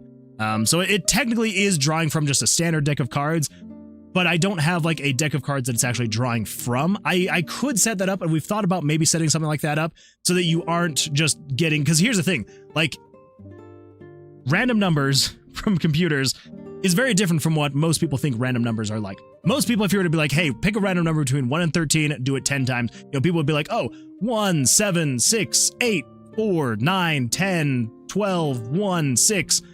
But a random number to a computer could technically be 2, 2, 2, 2, 2, 2, 2, 2, 2, 2, 2, 2, 2, and that could technically be random. For us, it wouldn't look random because we'd be like, it's just a bunch of 2s. But to a computer, it's like, well, yeah, I randomly selected and I picked 2 10 times in a row. So technically, you could draw 10 2s in a row. So I do need to add something to make it less like that. But yeah, so yes, we are drawing from a standard deck of cards. It is just ace, the face cards, and then Jack, Queen, King. But it's not necessarily drawing from a deck of cards and being like, oh, once you've drawn 4 2s, you're out. It is just kind of a limitless deck of cards. Yeah, the deck is infinite. Yes, thank you, Chemist Nick. I didn't even realize you'd already answered that. My apologies. Let's see. I was just wondering if you could card count or not. Yeah, and that's where, like, I'm trying to decide, because maybe it would be kind of fun. Like, if people wanted to card count, we could maybe do something like that. I guess something else we could maybe do is, like, on the mini-bosses, maybe, specifically, we could do card counting. That could be fun. Let's see. I think the player takes a random card from a random spot in the deck, so it won't be possible. Yeah, so as of right now, yeah, unfortunately, it's not possible to. But eventually, maybe, one of these days. Let's see, not keep it. The plot is this. There's a wizard dude who's really emo, and the king doesn't like those vibes, so he tries to throw the wizard in jail to sleep it off. The wizard doesn't want to go back to jail, so he makes his tower super annoying to get through. He stays there so long, people think he died. And sometimes people go back to check if that emo LARPer kicked the bucket yet. Lazarla, that is spot on. That is 100% spot on. I love it. I love your explanation of it. And also, he turns into a lich at the end. Totally true facts. Trust. 100%. Let's see. DubJ17, I appreciate that message. Cheeto sponsorship pending. Maybe I should look into that. See if they'll sponsor me for my horrible mini-boss artwork. Maybe. Maybe one day they will. Let's see. Fairly says, in the case of a tie, Moonwood sends me in and I sort it out. That's true. Fraley will jump in and be like, all right, guys. All right. We'll flip a coin. I actually did think about maybe doing a coin flip, and then I was like, no, it's kind of more fun to do the picking the dice number and see what happens. But Fairly could also jump in. Let's see, Chemist Nick says, I made a hat and it's in the game. That is true. That is true. Chemist Nick did make a hat and it is in the game. Yeah, absolutely love it when people want to make art for the game.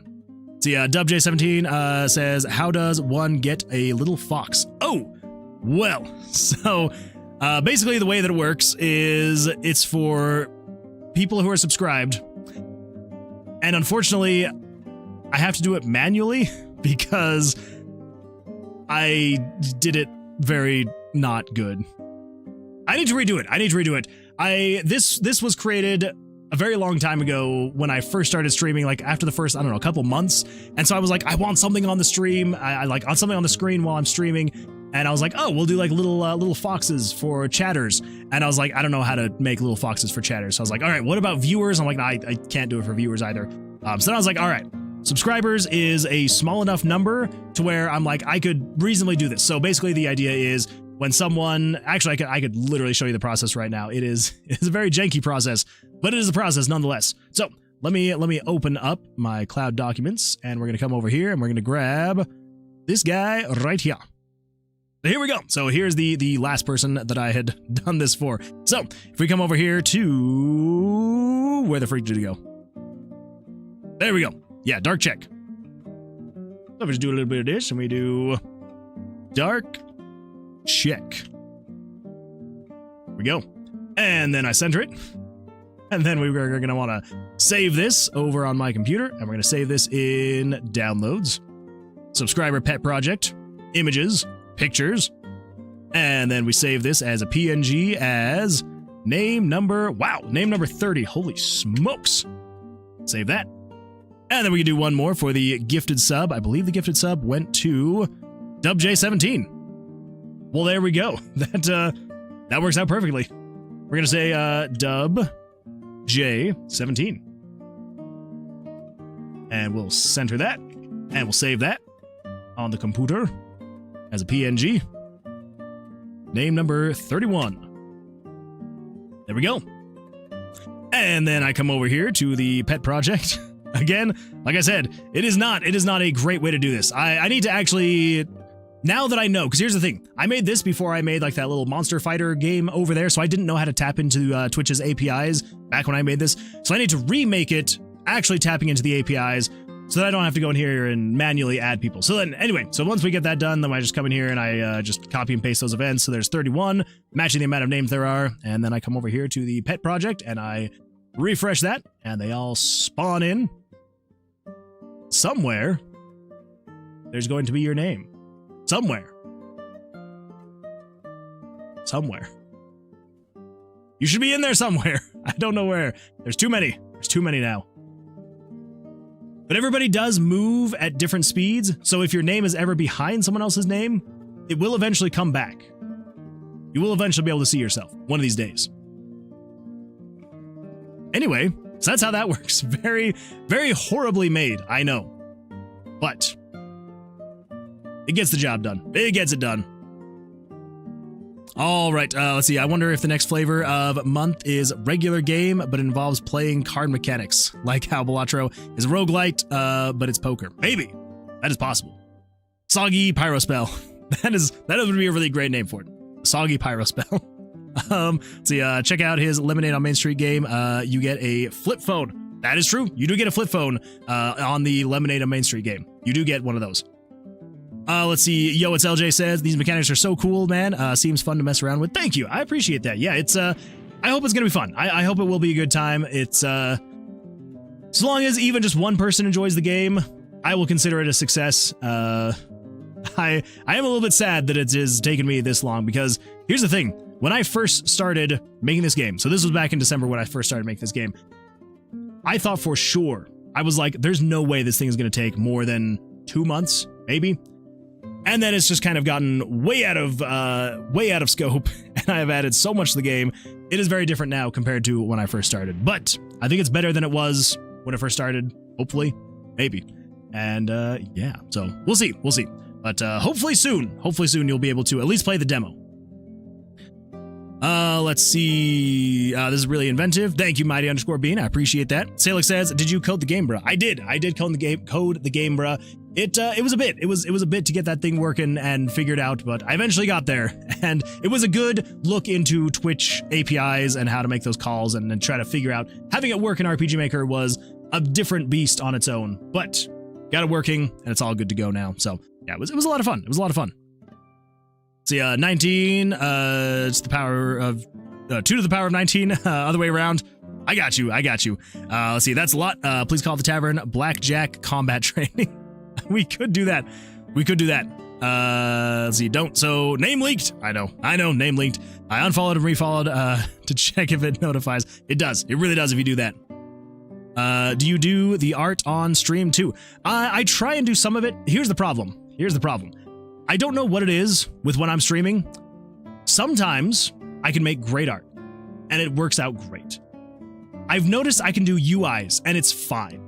The problem is that when I do art on stream, I get nervous. So basically I made all the cards on stream. I made the dice on stream. The rooms I did on stream. When it comes to things like, I don't know, characters, like say for example, this guy, I made him on stream. I think it's because on stream, I'm like, I need to keep going. I need to move fast so that people don't get bored and leave.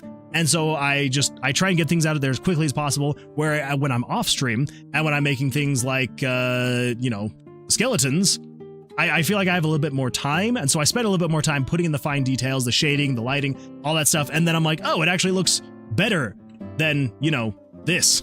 So I feel like I just need to slow down a little bit while I'm on stream. But yeah, so I do some of it off stream, art-wise, just so that I can get through it a little bit faster. But yeah. So for the most part, I do some stuff on stream. Like I made these cards on stream. So I try to do as much as possible on stream. Every now and then I will do stuff off stream if it's going to be like a boring or tedious thing, and I try not to bore people. Seizure warning. That was awesome. Oh, that's true. I should have put up seizure warning. That is my bad. Totally worth the sub. Well, thank you, Dark Check. I mean, thank you. I appreciate that. Becomes a Geo Slime. I do need to up those names. Reanimated Meat Suit would be a great name to go. You just guessed the sequence of numbers I was thinking. Does that mean I'm a computer? I think so. I mean, you are disc 1 of 5, so I would say you are. 100%. Your cycles have synced. 2 is my RNG. That is true. Mine is 6, 7, 8, 9, 5, 4, 2. That is pretty random because I pressed them at that same time. Oh my gosh, that's a lot of numbers, Salic. That's a lot of numbers. So random, it was a T in it, LOL. No one expected this.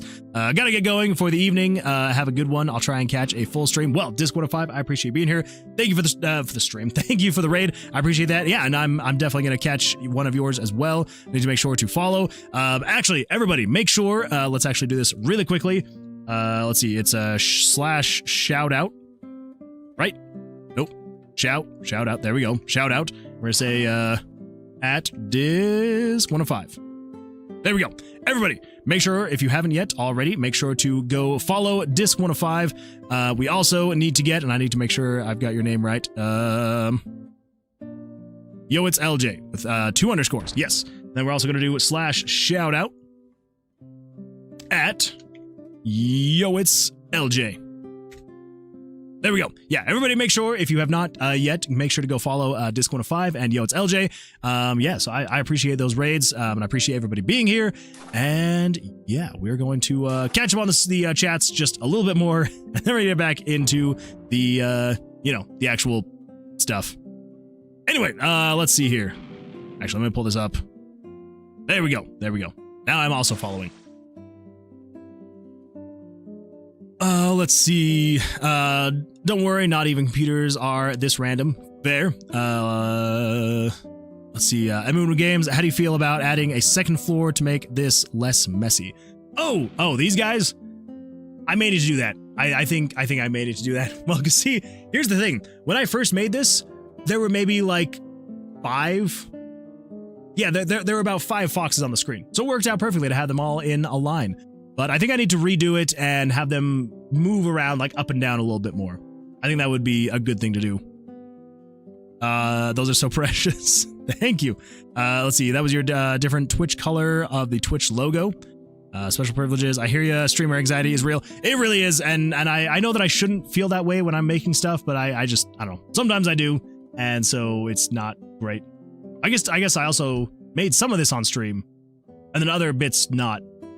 Yeah, this stuff, I was like, I would not be able to do this on stream. I would have just, it would have looked horrible. Actually, I tried on stream and it looked horrible. So I already know for a fact it was not good. Not good on stream. All right. That be my hat. You said PP some streams ago. I did say PP some streams ago. You said doo-doo. I sometimes say doo-doo as well. What was he supposed to be? Oh, what was the mini boss supposed to be? This Cheeto looking guy right here.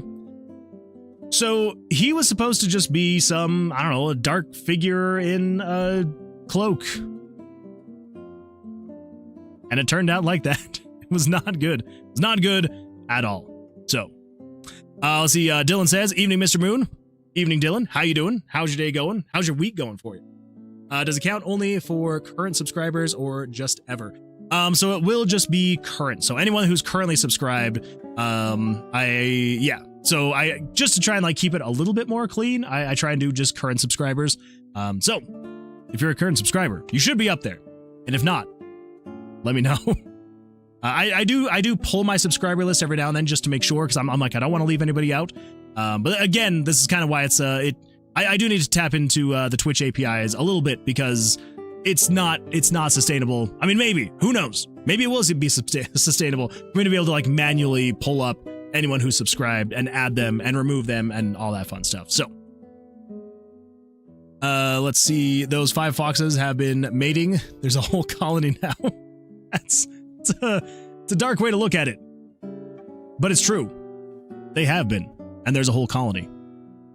Yeah, I definitely want to add more to it. My original idea was to have them all like hopping around, like hopping over each other. I wanted to have like maybe little things on the screen, or something else I maybe want to add is kind of like with the monster fighter. I want to maybe add ways for you to be able to feed the foxes, so you'd be able to like, you know, buy food for them, and it would like fall down from the top of the screen, and then like all of them would like rush to the food and eat it.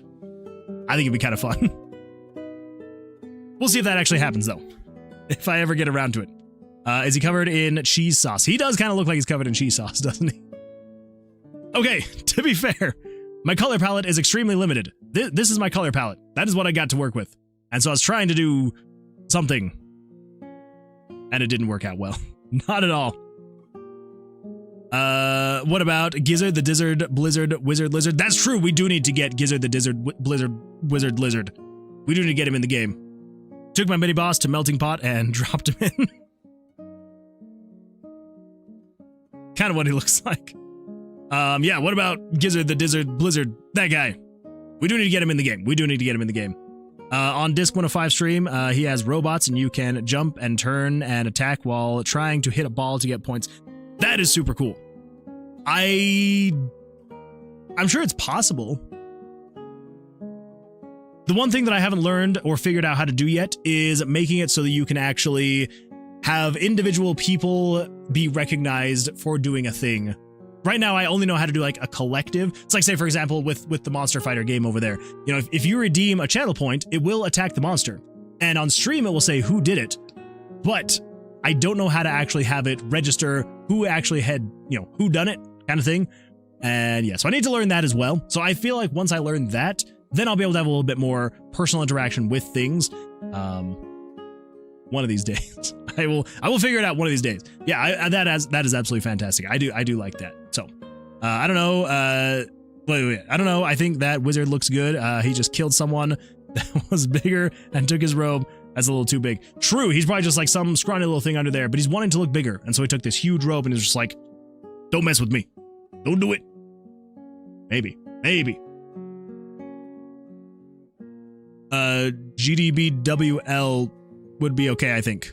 Oh, Gizzard Dizzard the Blizzard Wizard Lizard. That also works. Goodabul. Do that. You didn't kill the monster. We killed the monster. Together. That's true. We did kill the monster together. right, everybody. Well, for everybody who's still here, thank you. Thank you for being here. Also, I completely understand. For anyone who did have to raid and run, totally understandable. I get that. I feel like I do basically the exact same thing when I raid at the end of my stream. It's well, especially, you know, if you're the one streaming and you've been going for a few hours and then you're like, all right, let's go raid. And then you're like, I need to get to bed or I need to go eat or something like that. So if you are part of the raids and you're like, I got to go to bed, I got to go eat, totally understandable if you got to run. But for everybody who is still here, for everybody who has followed, I appreciate that. Thank you so much. And yeah. Games never get that right. How does the armor from an ogre fit everyone? It should be large. True. Yeah, I've never understood that either. Where it's like, yeah, you can kill some giant monster and then you can just wear their armor, and it's like, why? That makes no sense. No sense at all. Okay, so what we were working on, holy smokes, this has been absolutely fantastic, but I've completely forgotten what we were working on. We were doing some UI stuff. Redo the white part of the side. Oh, that's right. Okay, we do need to do this. Let's see. Axel says, hey, Moon Man, I gotta go. Have a day. Axel, thank you so much for being here. I appreciate it. I definitely will have a day. I hope you have a day as well. And hopefully we will see you on the Thursday stream. Yeah, it's Tuesday. I don't know, that one time that I said it wrong and Loki called me out. Now I have to actually think about it. I'm like, wait, what day is it? Anyway, yes. Have a day, Loki. Have a day, Axel. And we'll see you on the Thursday stream. Thank you for being here. Yeah. I'm busy talking with a new business partner. Oh. For your YouTube channel? You may find out. I'm excited to find out. I feel like there's a lot of different projects that it could be. So yeah, I'm excited to find out what it's for. Well, good luck. Good luck with the chat. Hopefully it all goes well for you. So right now, when we do the white bar on the monster's health, come over here to the tomb. I think I know what's maybe going on, but I gotta check and make sure. Okay, so let's set this to be, let's see, 9 through 13. That is not what we want at all. Oh, that's generating the dice. Okay, that's not what we want at all. Okay, let's just do 1 of 1. Okay, yeah, 1 through 1. That's fine. That's fine.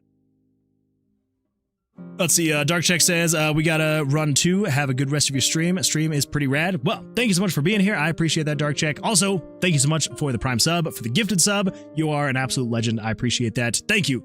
And yeah, hopefully we'll see you on another stream in the future. And yeah, take care. Have an absolutely fantastic rest of your day or evening, morning, wherever it may be. And yeah, we'll see you whenever we see you. So basically, what is happening? So this bar is showing up on a set condition. And that set condition is 4 of 4. We want 2 of 4. There we go. So 2 of 4. So you're showing up if, and I know you can't see this, but I'm looking at stuff. So if switch 13 is equal to true, and 15 is equal to false, and 22 is equal to true, and 23 is equal to false, and variable 56 is equal to 0. Oh my gosh. Okay. That is a lot of conditions. Good times. So all those conditions need to be met for it to actually show this thing here. So let's go find the mini boss. I feel like that's going to give us our best bet of finding out what is happening. Actually, no. Here's what's actually happening. So I've noticed that when you roll the d20, if you get a tie and you roll the d20, I feel like that is when I've noticed that it's having the most issues. Wait. Oh my gosh, Chemocynic, I just realized that you had been over on YouTube for a little bit. The chats are smushed together. I hope you enjoyed your time over on YouTube. Hopefully you had a good time. Okay, so yes. So when it does the d20 roll when you have a tie. So where is that? Saving throw. I don't think it was a saving throw. No. That's gonna be different. Saving throw, random roll. Trap puzzle, puzzle timer. Then we got the mini boss card draws, the monster card draws, player damage, room decor, menu items, hard/attack, monster anim, dice move, tomb master, loading, and whatever that is. Okay, and then there's the Yahtzee. We want to keep Yahtzee because I eventually want it in the game. Is it here? No, that's dice move, monster animation. Is it this guy? Mini boss lose, draw pile, stand in the mini boss room. That's all the card stuff. It may be a common event as well. So this is you drawing your cards. Soft hand. Bust, player being damaged, player death, player being damaged. Mini boss cards. Picked up. Tie. Oh, there we go. Okay, tie. Here we go. This is the tie stuff. Cool. Okay, so this is if 73... So it turns on 73.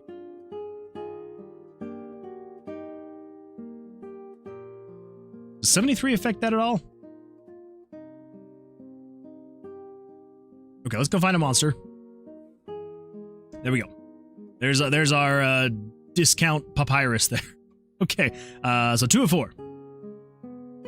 So you are if switch 13 is true. So switch 13 is spawned monster. Okay, let's open up a notepad. So I can just keep track of all these switches because that is so many switches.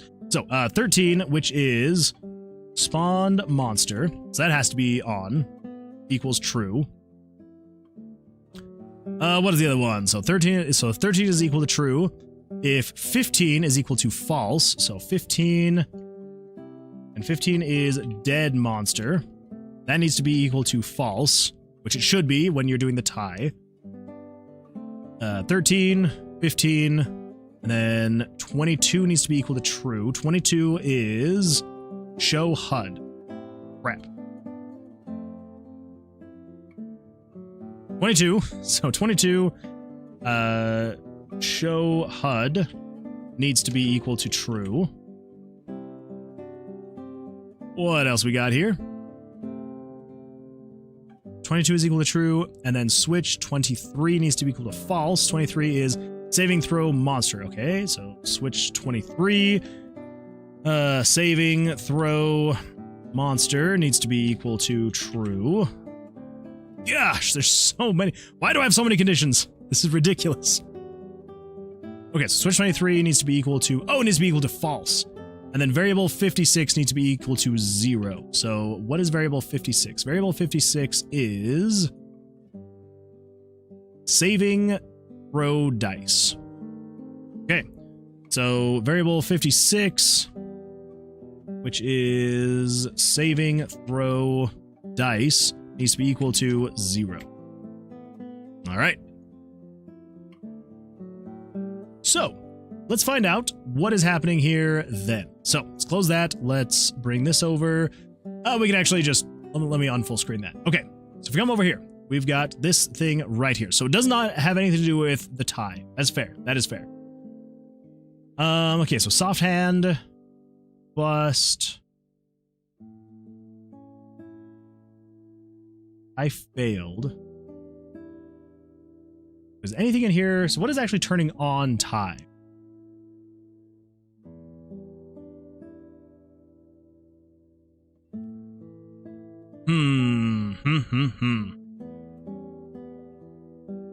Okay, so right here, this turns on tie. Okay. So this is if...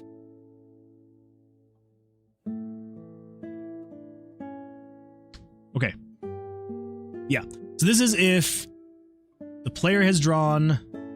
total card value is equal to 21, 21... Okay, and then it turns on tied. Now, in tied,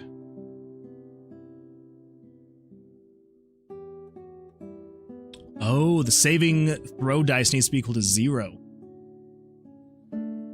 So it just sets it to a random number between 1 and 20. And then it rolls the dice. You select either evens, odds, lesser, or greater. And then that's the whole animation, showing the dice rolling around. Okay, and then depending on what it is, so if you made choice 1, even, so if it's equal to any of those, and tie passed, odds, less than 10, greater than 11, and then turn off tie. Okay. We just set that to be equal 0, and 0. I think I should fix that. I think. Let's find out. Let's find out together. Let's head to room 4. That is a long ways away. Let's head to room 30. That is a lot closer. That is way closer. 7, of course. I don't want to fight you, so I'm gonna leave. See ya. Oh, come on. Just let me move over. Well, there we go. This is actually where I was needing to be. So, open the door. Let's head in here. Now let's see if we can get a tie. So, 18. Let's stand at 18. 9. 17. Okay, I win. 13. Do one more. 17. We'll stand at 17. 13. 23. All right, I win. 9 and 8. 17. We'll stand at 17. Okay, there we go. So we tied. Okay. So let's do evens. Sure, we'll do evens. 20. There we go. Then it came back. Fantastic. Okay, so that was it. So it was relying on the variable saving dice throw to equal 0, which works great, except for the fact that we weren't setting it back to 0 at the end. So now that we have that, now that it is doing all that fun stuff, we should be good to go. So now if we ever tie, it should disappear while we are doing the dice saving throw.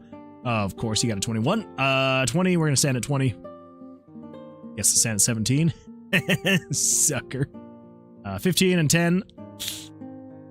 Okay, 19. We're standing at 19. 12. 22. Go. 7 and 3. 17. I think we're going to stand at 17. 14. 21.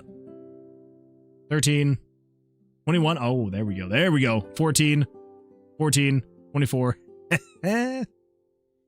11. Let's draw one more card. 20. We're standing at 20. 7. 9. 50, 25. One more. Okay. 17. And we're going to stand at 17. 20. 12. Okay, he got a 21. 13. 17. We're going to stand at 17. Oh my gosh, this guy. All right, we're standing at 19. 17. There we go. I want to see if I can get one more tie just to make sure that it actually comes back and disappears like it should. 15. 25. 5. 6. A soft 16. 20. Okay, we're going to go with 20. 17. Okay, there we go. Okay, oh my gosh. 2 blackjacks in a row. Well, not in a row, but in one game. 20. Standing at 20. Okay, there we go. All right, so they disappear. Awesome. So then if we do odds. Why? We don't actually need to have it disappear when the saving throw dice is equal to 0.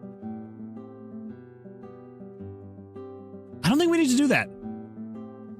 I don't see why we would. Why would we have it disappear if we're tied?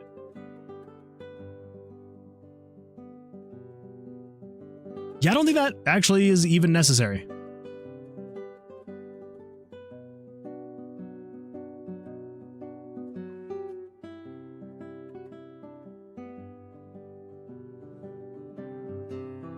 Yeah, all right, I'm going to remove that condition, actually. Let's actually just get rid of this. So, cut, fresh. Yeah, we should be good. I also just realized I did not full screen that. My apologies. Now you can see a little bit better.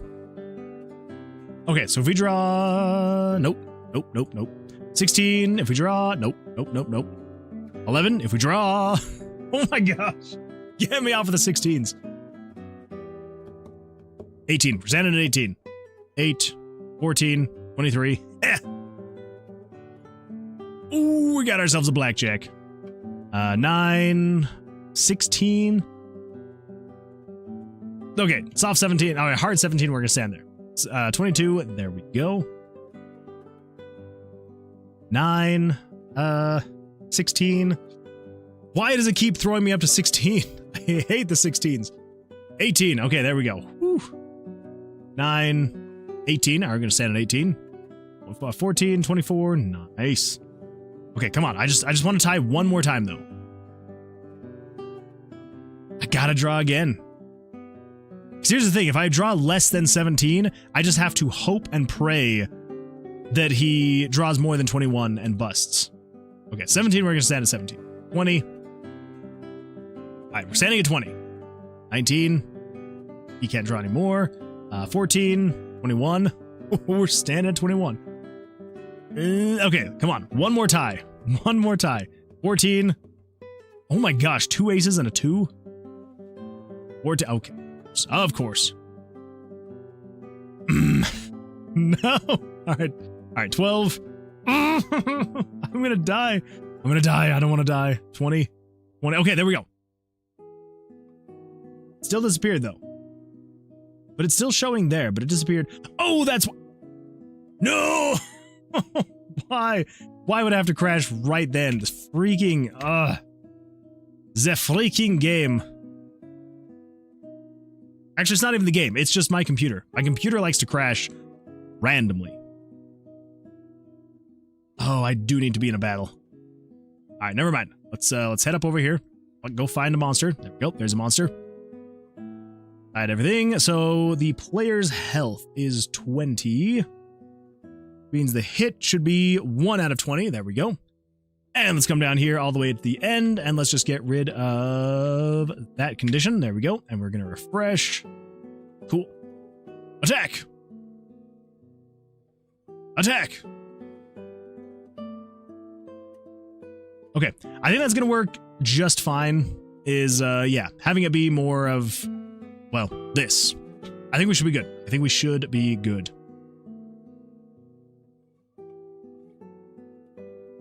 I also feel like, do we feel like that's a good enough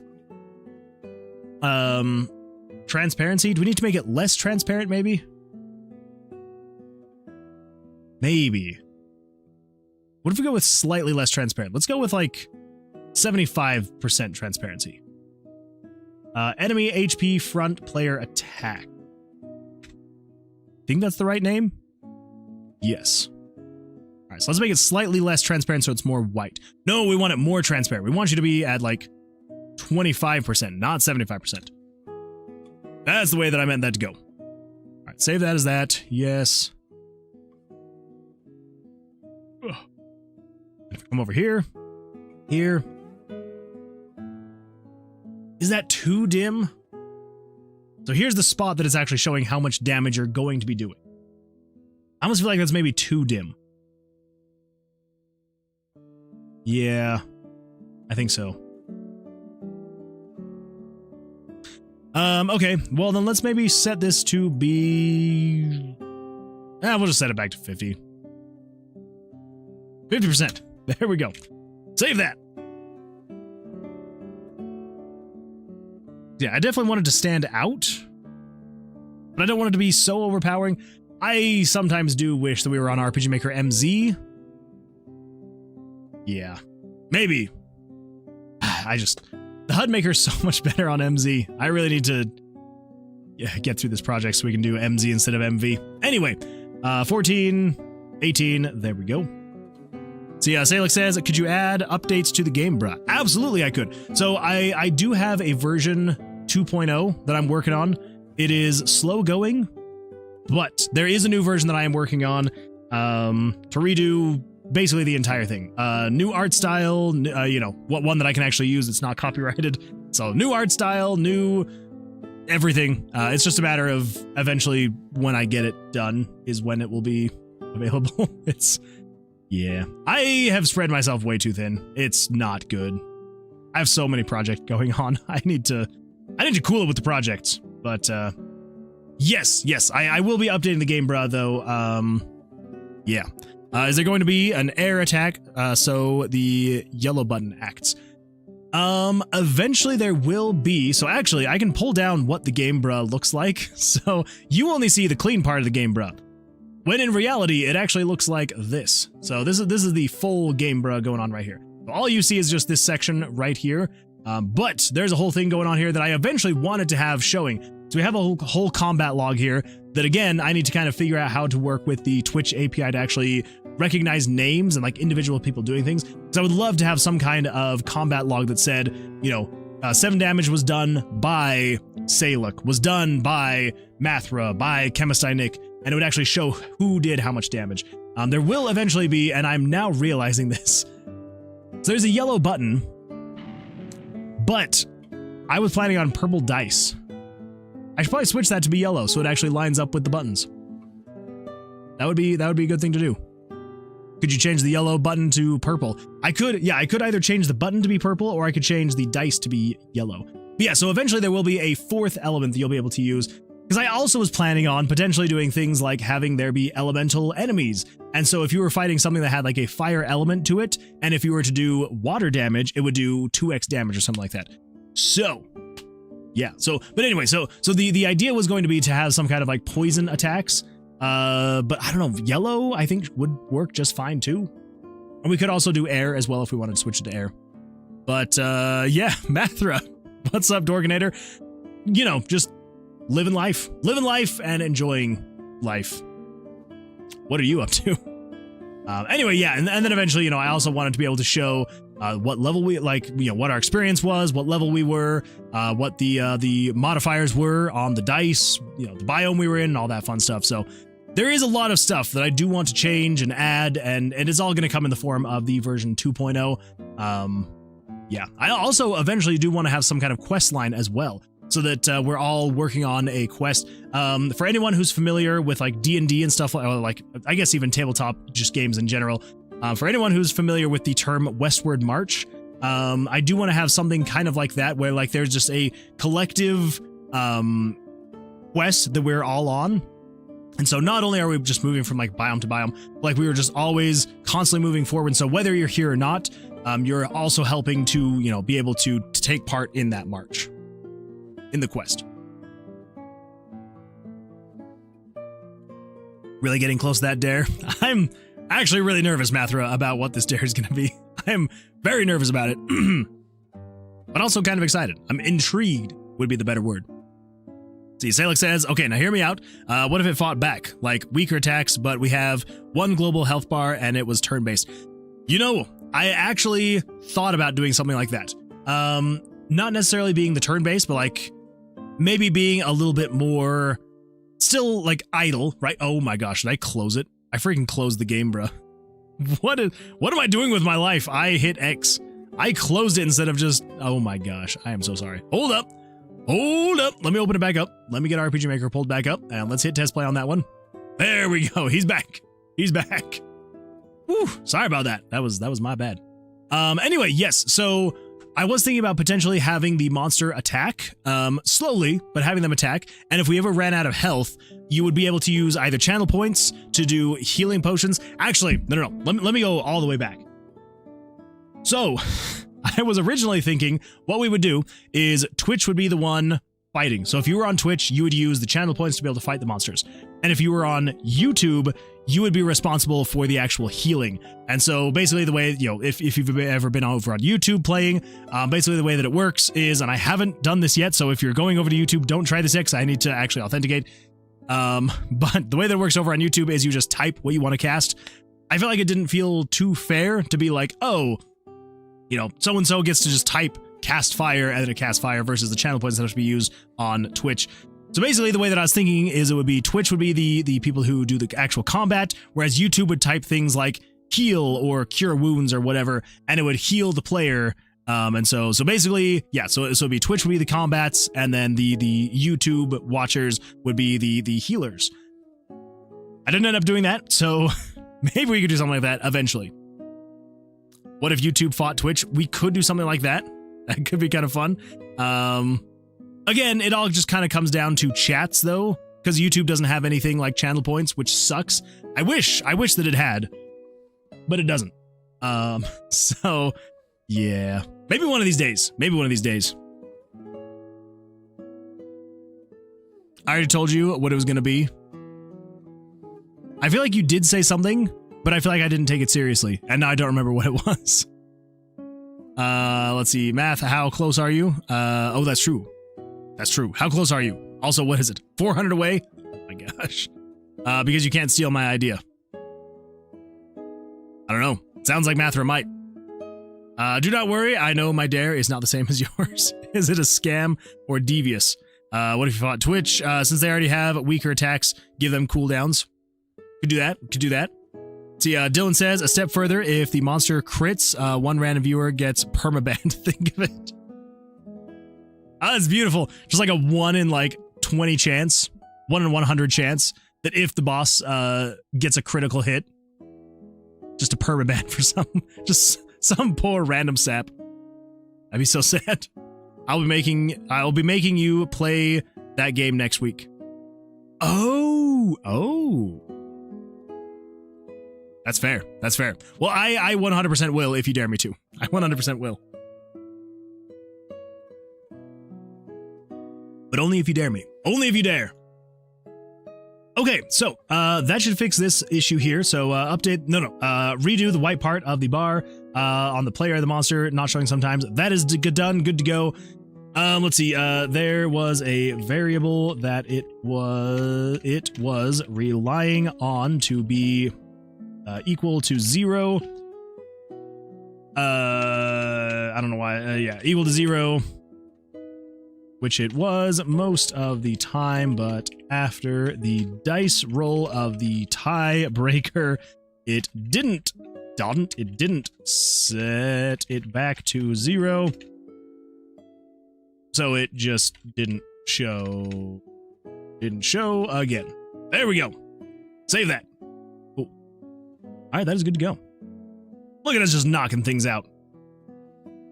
All right, so now we got to update the combat UI. I am on the fence.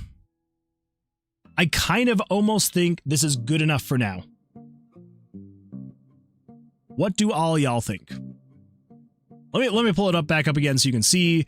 I feel like this combat UI is fine. It's serviceable. So, oh my gosh, of course I got a freaking Blackjack. I'm trying to show the combat UI game. Yes, so I feel like it's fine. We got rid of the tug of war, which...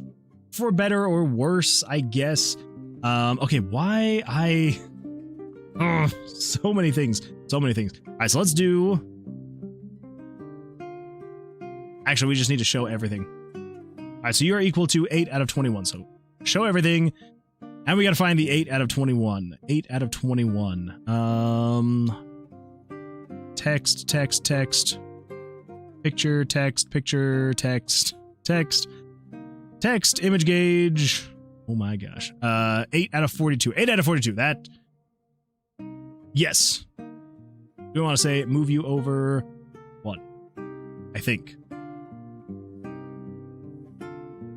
Seems fine there. Well, let's attack. And then it's not fine. Okay. What are we going to do there?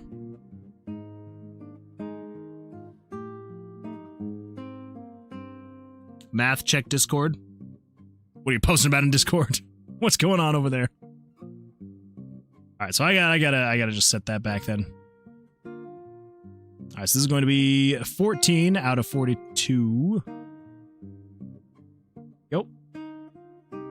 Yeah, I need to do something to actually fix that because I know you probably can't see it much on the screen, but it's like off by 1 pixel. But it's just the way that it is like scaling the image. For some reason, if you scale it from left to right, it scales just fine. But if you scale it right to left, it gets all weird and things, and I don't know why. I do not know why. So I need to figure something out there. It's not game breaking, but it is slightly annoying. I will say that. Slightly annoying. All right, so that should be fine. Yeah, so I think that this combat UI, I think it's fine for now. It's nothing crazy, and maybe I'll redo it one more time before the actual game releases, but I think for the demo, it's serviceable. You know, you got your combat power here. You're trying to get to this center point, which is 21, trying not to go over. Yeah, I think it should be fine. You get your health bar here, which I feel like looks a little bit better. Adding a little bit of shading and lighting to the bar itself. There's a little bit of a highlight here at the top, a little bit of a shadow down here at the bottom. I feel like having the slightly less transparent, no, slightly more transparent, but less than usual transparent, this white bar to show how much damage you're going to do. I think that also worked pretty well. So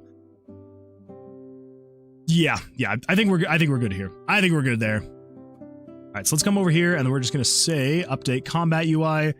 HP monster HP bar has been updated, so it looks better.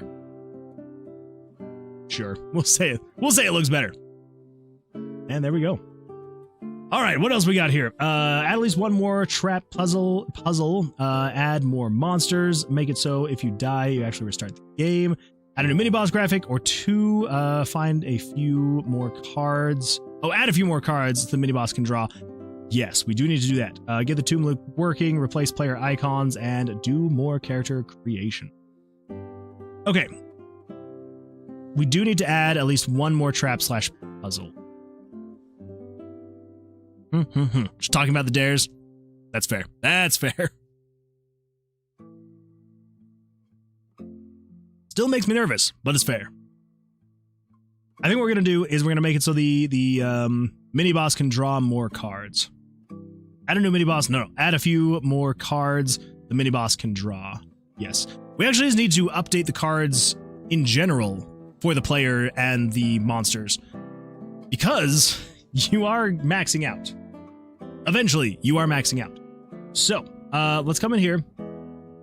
This one, oh, that's the dice move. This one, nope, that's the monster animation. There we go. Card draws/attack. So right now, the player can only draw up to 8 cards, I believe. Come down here. So let's see, card 1, card 2, card 3, card 4, card 5, 6, 7, 8. Yes, you can only draw up to 8. Let's see, Dylan says, I'm just here for the dopamine hits from completing those Trello tickets. It is a pretty great, I will admit, the dopamine from actually hitting that checkbox, it does feel good. I do really like it. Although, and I know this is just all right, never mind. We're switching this. I know it's a dumb thing. I'm going to switch the completed ones to the bottom.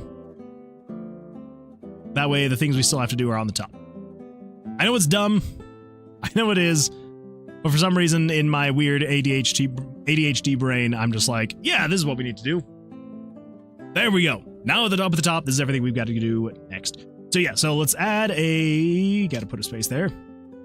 Let's add a few more cards for the mini-boss and for the player as well. We just do it for the player and the mini-boss. Because yeah, you can only draw up to 8 cards now, which is not great. You need to be able to draw up to 11. The reason being is because if you were to draw, let me pull up a calculator really quick. So, if just by happenstance, by some crazy thing, you were to draw a 2, and a 2, and a 2, and a 2, and a 2, and a 2, and a 2, and a 2, and a 2, and a 2, and a 2, to eventually hit 22, busting, you would need 1, 2, 3, 4, 5, 6, 7, 8, 9, 10, 11 cards. So, we do need to add up to 11 cards so that even if just on the crazy happenstance, you were to draw 11 2s in a row, which could happen. It 100% could happen. We need to make sure you need to draw all of them. 21, not 11, because aces. Well, so here's the thing. So the aces will equal... so the aces equal 11 until they have to eventually equal 1. So, basically... And I think we've actually talked about this before, Chemist Nick. Yes. So the aces...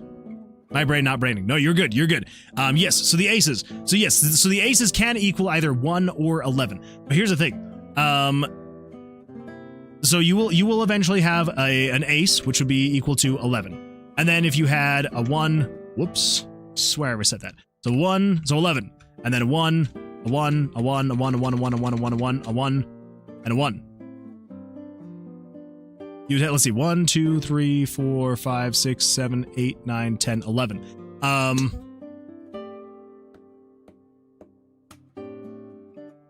Which I guess technically... I got confused by my message. No, you're good. But I guess now that I'm thinking about it, if you were to draw 11 aces in a row, this would technically still be considered a soft 21.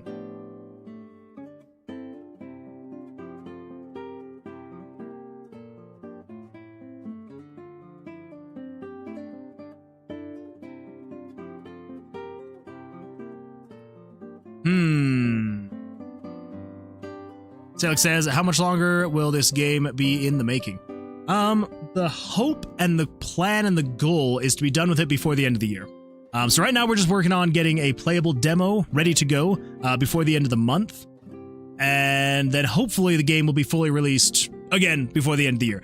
I would like to not spend more than a year on the game. We'll see what happens. Once I start going through and like adding quest lines, I don't know how much time that's actually going to take. I'm hoping it's not going to be bad, but I guess we'll see.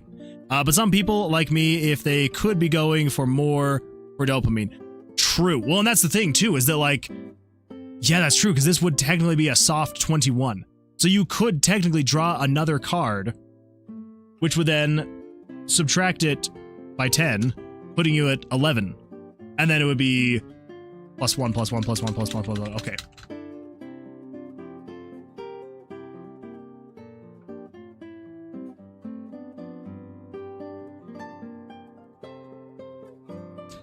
I need to do some card balancing stuff.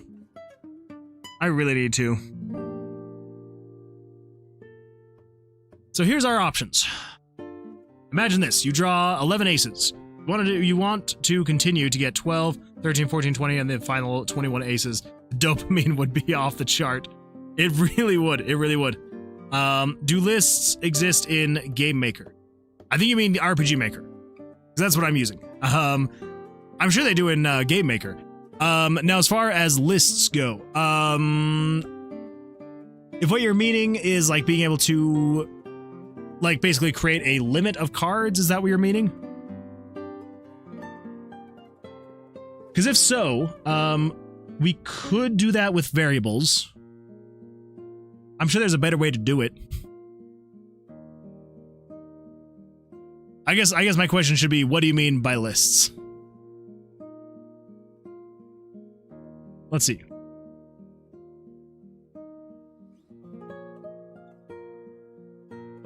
Oh, like are you meaning like an array? Ever heard of Scratch? Yes. Scratch is like that, like the drag and drop game maker, right?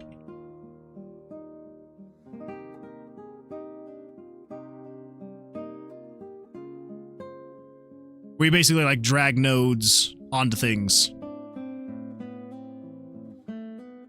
I think. Yeah, this.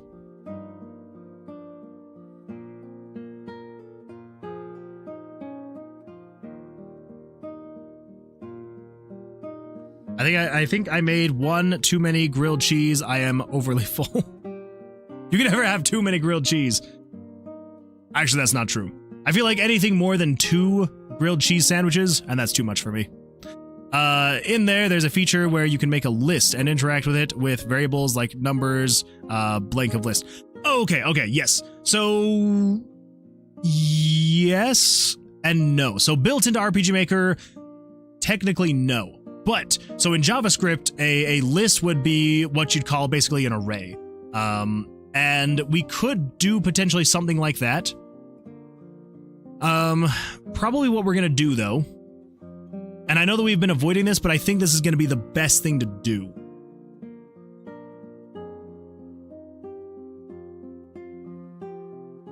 Which is gonna add a lot of extra stuff. But if we do this though, we could potentially solve a lot of issues. Also, did the foxes freeze? Oh my gosh, the foxes froze.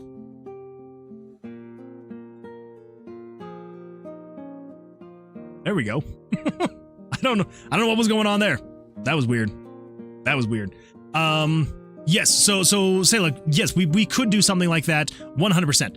And I've thought about doing something like that.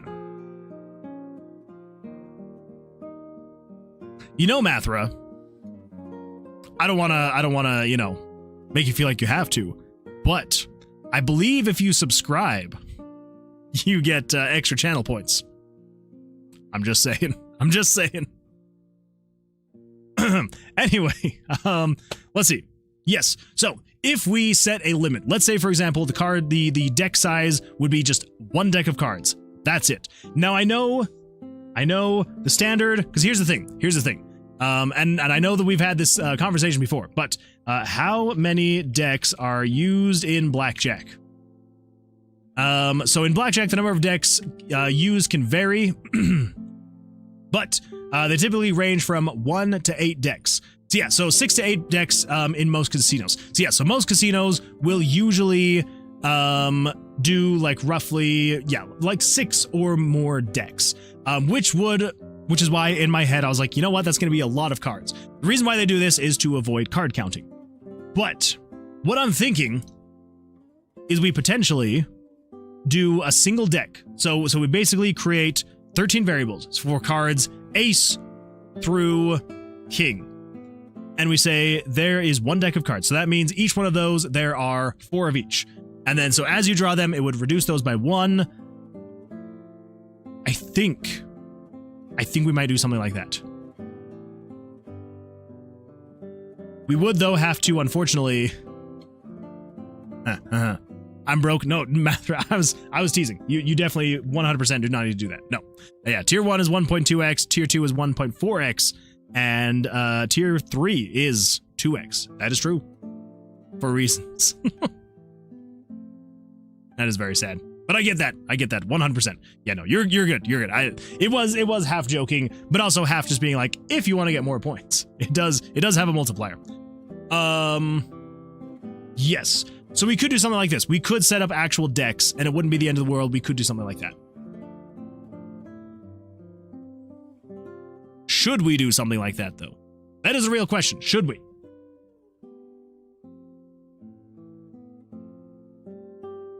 I think maybe we do.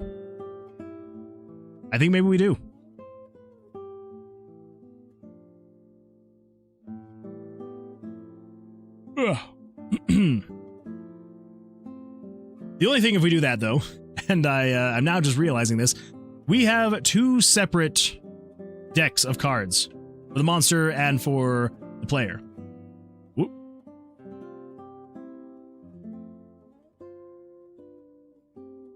Oh my gosh, there we go. As you can see, we have a deck here and a deck here. It's a little unconventional when it comes to Blackjack. We could switch it back, though, because originally we used to have a singular deck here in the center, and the cards went out to the left and the right, for the player and for the monster.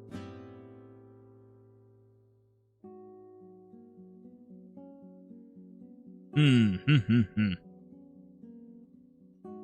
you ever get to playing Roguelike? I did not. Unfortunately, my free time is very limited, but I do need to play it. Dang it, now I want a grilled cheese. I kind of want a grilled cheese now, too, actually. I'm trying to do like a calorie deficit kind of thing for the next little bit. Trying to lose a little bit of weight. And yeah, it's not easy. It's not easy. I like food. Oh well. Let's see, you know what? I just finished my current piece. I'm gonna go do that soon. Fair. No worries at all. No worries at all. But, yeah. Hopefully it goes well. I mean, other than last stream. Oh, right. Yeah, no. Other than last stream, I have not gone back and played it, unfortunately. Let's see, Mosta! Moon, oh my god. Woodman! I tune in, and I hear, I like food. I do like food. Mosta. Welcome back. How you doing? How's life for you? But yes, I do like food. We were kind of talking about grilled cheese. That is so good. So good stuff. If you make grilled cheese, use garlic butter. That sounds really good. That sounds absolutely fantastic. Food is good. I hope you're well. I'm doing great. How you doing? How's life been for you? Don't have it. Wait, you don't have what? Oh, you don't have garlic butter. Gotta go get some? You gotta go get some. I'm well, thank you. Good, I'm glad. Good. Yeah, it's always good to hear that you're doing well. Unable to get any work done on my game, sadly. That is fair. Yeah, it's it happens. One of the you'll get back to it. I promise. Let's see. Dramier79 says, "How's it going? New here. Nice looking game." Well, first of all, Dramier, thank you so much for the chat. I appreciate it. Thank you for being here. And yeah, I appreciate that. Thank you. It's going well.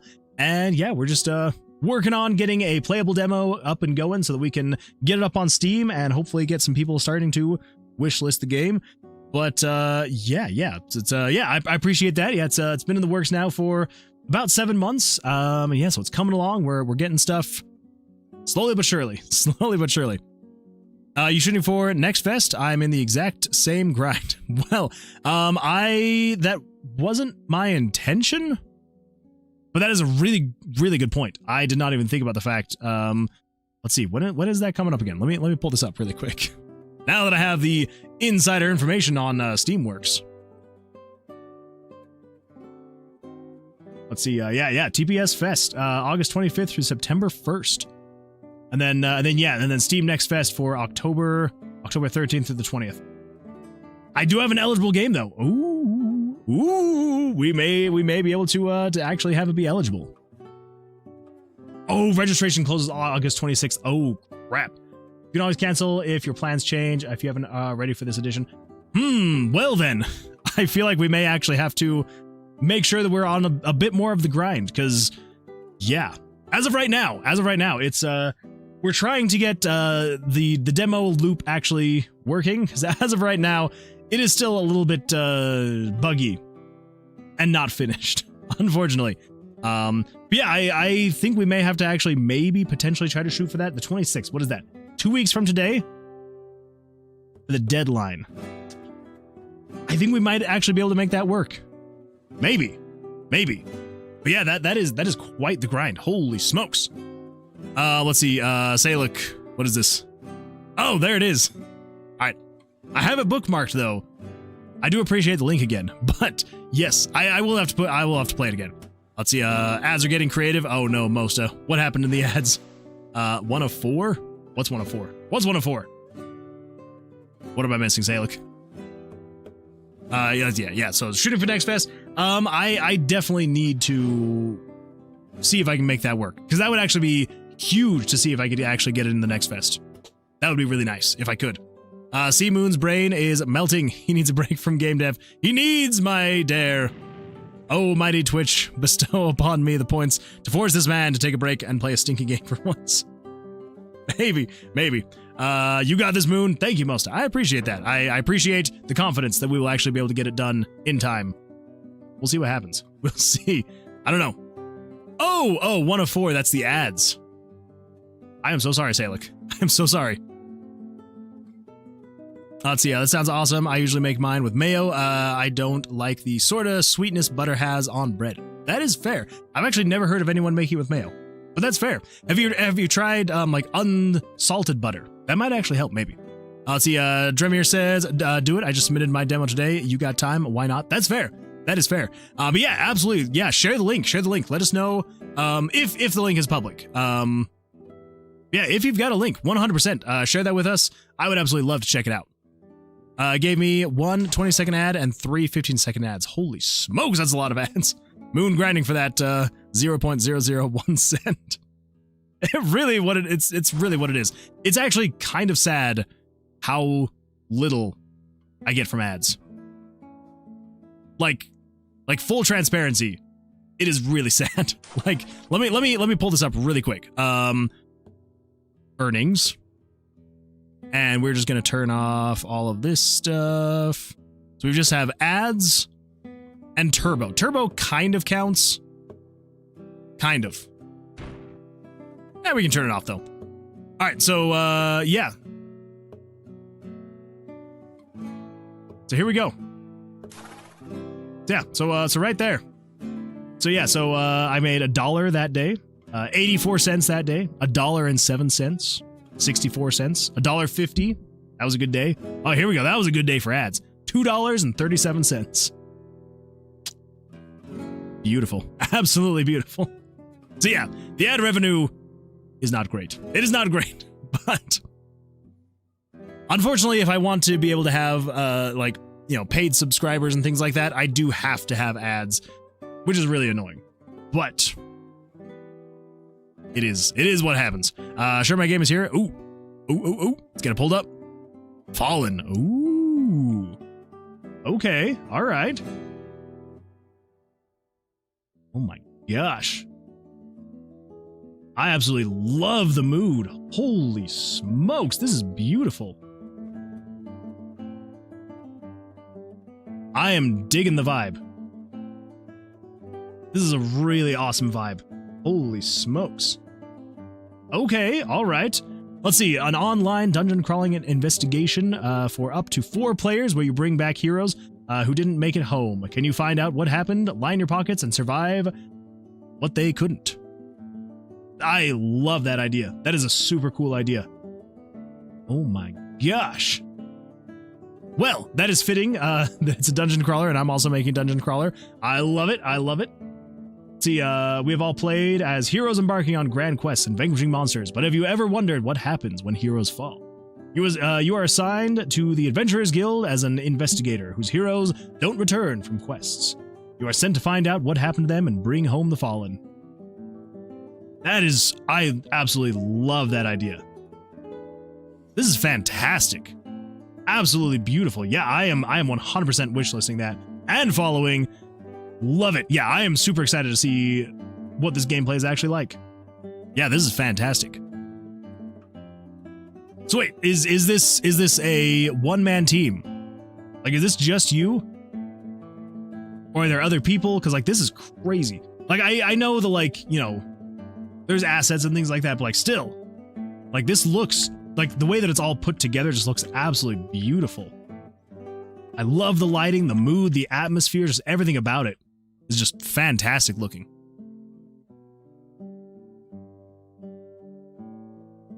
Oh, Steam. Crap, what's my password? You don't remember your password. You gotta remember it. You gotta remember it. Let's see. Mosa says, it's good when you start to get like 2 million views. That is fair. Yeah. Maybe one of these days I will get out of my, 20 to 40 viewers and I will get 20 to 40 million viewers. I just need to replace Pirate Software. That's all, right? I will take his place. I will take his place in all the good ways. And it'll be a good time. Moist Critical shared his stats recently, around 88k from one VOD unedited. Yeah, when he showed that, I was just like, oh my gosh. Yeah, it's crazy what he made. Because yeah, I believe if you're talking about the video that I'm thinking of, it was a live stream where he played a game, and I can't remember which game it was. But yeah, he played a game for like 10 hours, which, like, to be fair, that is a long time to play a game. Yeah, so he played a game for like 10 hours, and yeah, it was something like he made like 88k, which is just absolutely insane. I'm just like, if I could make that in a day, holy smokes, that would be insane.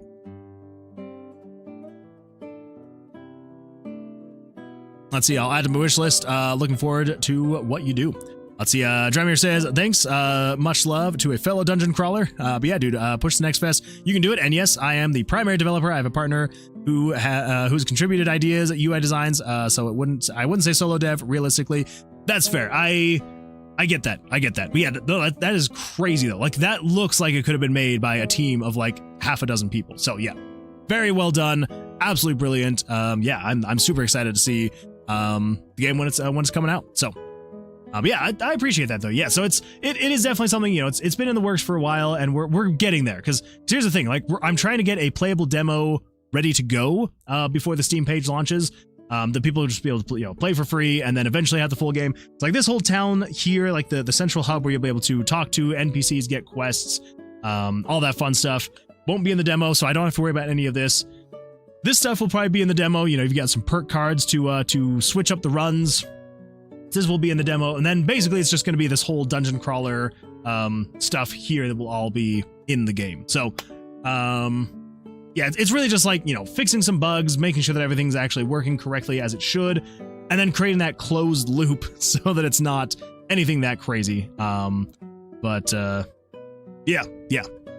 Anyway, let's see. Koner MGH over on YouTube says, I want to stay so bad, but am at work. No worries at all. I completely get that. Don't get in trouble while you're at work. I appreciate you being here, and I appreciate that you want to stay. But yeah, totally understandable if you've got to get to work. No worries at all. But also, I appreciate you being here. Honestly, you have the voice for it. Wait, what voice? Who's got a voice? I heard Pirate... Oh, the voice for Pirate Software. Yeah, maybe just a little bit. I heard Pirate Software ain't doing so good. It's a little bit rough. A little bit rough for him right now. Which is why I was saying I would take the good parts. I will be the positive to replace the rest of Pirate Software. He can keep all the bad, all the controversies. Thanks for the follow, Dramias79. Thank you for the follow. I appreciate that. Thank you. Thank you. Let's see. But I prefer a small viewer count, more personal, and we can actually yap together. That is true. That is one thing that I would actually be really sad about if, by some miracle, you know, I were to ever start getting crazy amounts of viewers. It would be very sad to not be able to communicate back and forth. Because here's the thing, like, if I were to communicate back and forth with, if I were to try and communicate, I mean, anyone who has been here for this whole stream saw, like, when we had, like, we maxed out at, like, what, like 40, 49 viewers or something like that? And I was having the hardest time keeping up with chat and with actually, you know, doing work. It was basically, I would do some work and then I would catch up on chat. And then I would do some work and catch up on chat. It was not great. So yeah, it definitely would be very sad to not be able to communicate as well with people. I would still try, but I definitely would not get as much stuff done. That is for sure. Let's see. Salix says, also Moon, I've been wondering, are the people from Lemonade on Main Street chess pieces or just models? They are kind of designed after chess pieces. They're not necessarily chess pieces, but I was just trying to think of like some kind of simple design. And I was like, well, you don't get much more simple than a pyramid shape with a circle on top. So that is what I did with Lemonade on Main Street. Yeah, it was kind of a creative decision, but also just I'm not great. I mean, one, not great at pixel art already. Two, definitely not great at isometric pixel art. And so when you combine those together, it created a horrible third option, which is trying to create pixelated isometric art, and just not. So instead of just creating blocky characters, I was like, let's kind of try and add a little bit of variety to them. So that's why I went with the circles and the triangles. But yeah. So anyway, yeah. So yes and no. Bro, I just want like 1% of that per day, and I'll be happy. Same. I'm like, if I could even, like, not even 1%, like, because what would that be? What would that be? Let's do this really quick. So if we do, so 88,000. If we do 0.01, that would be 1%, right? No.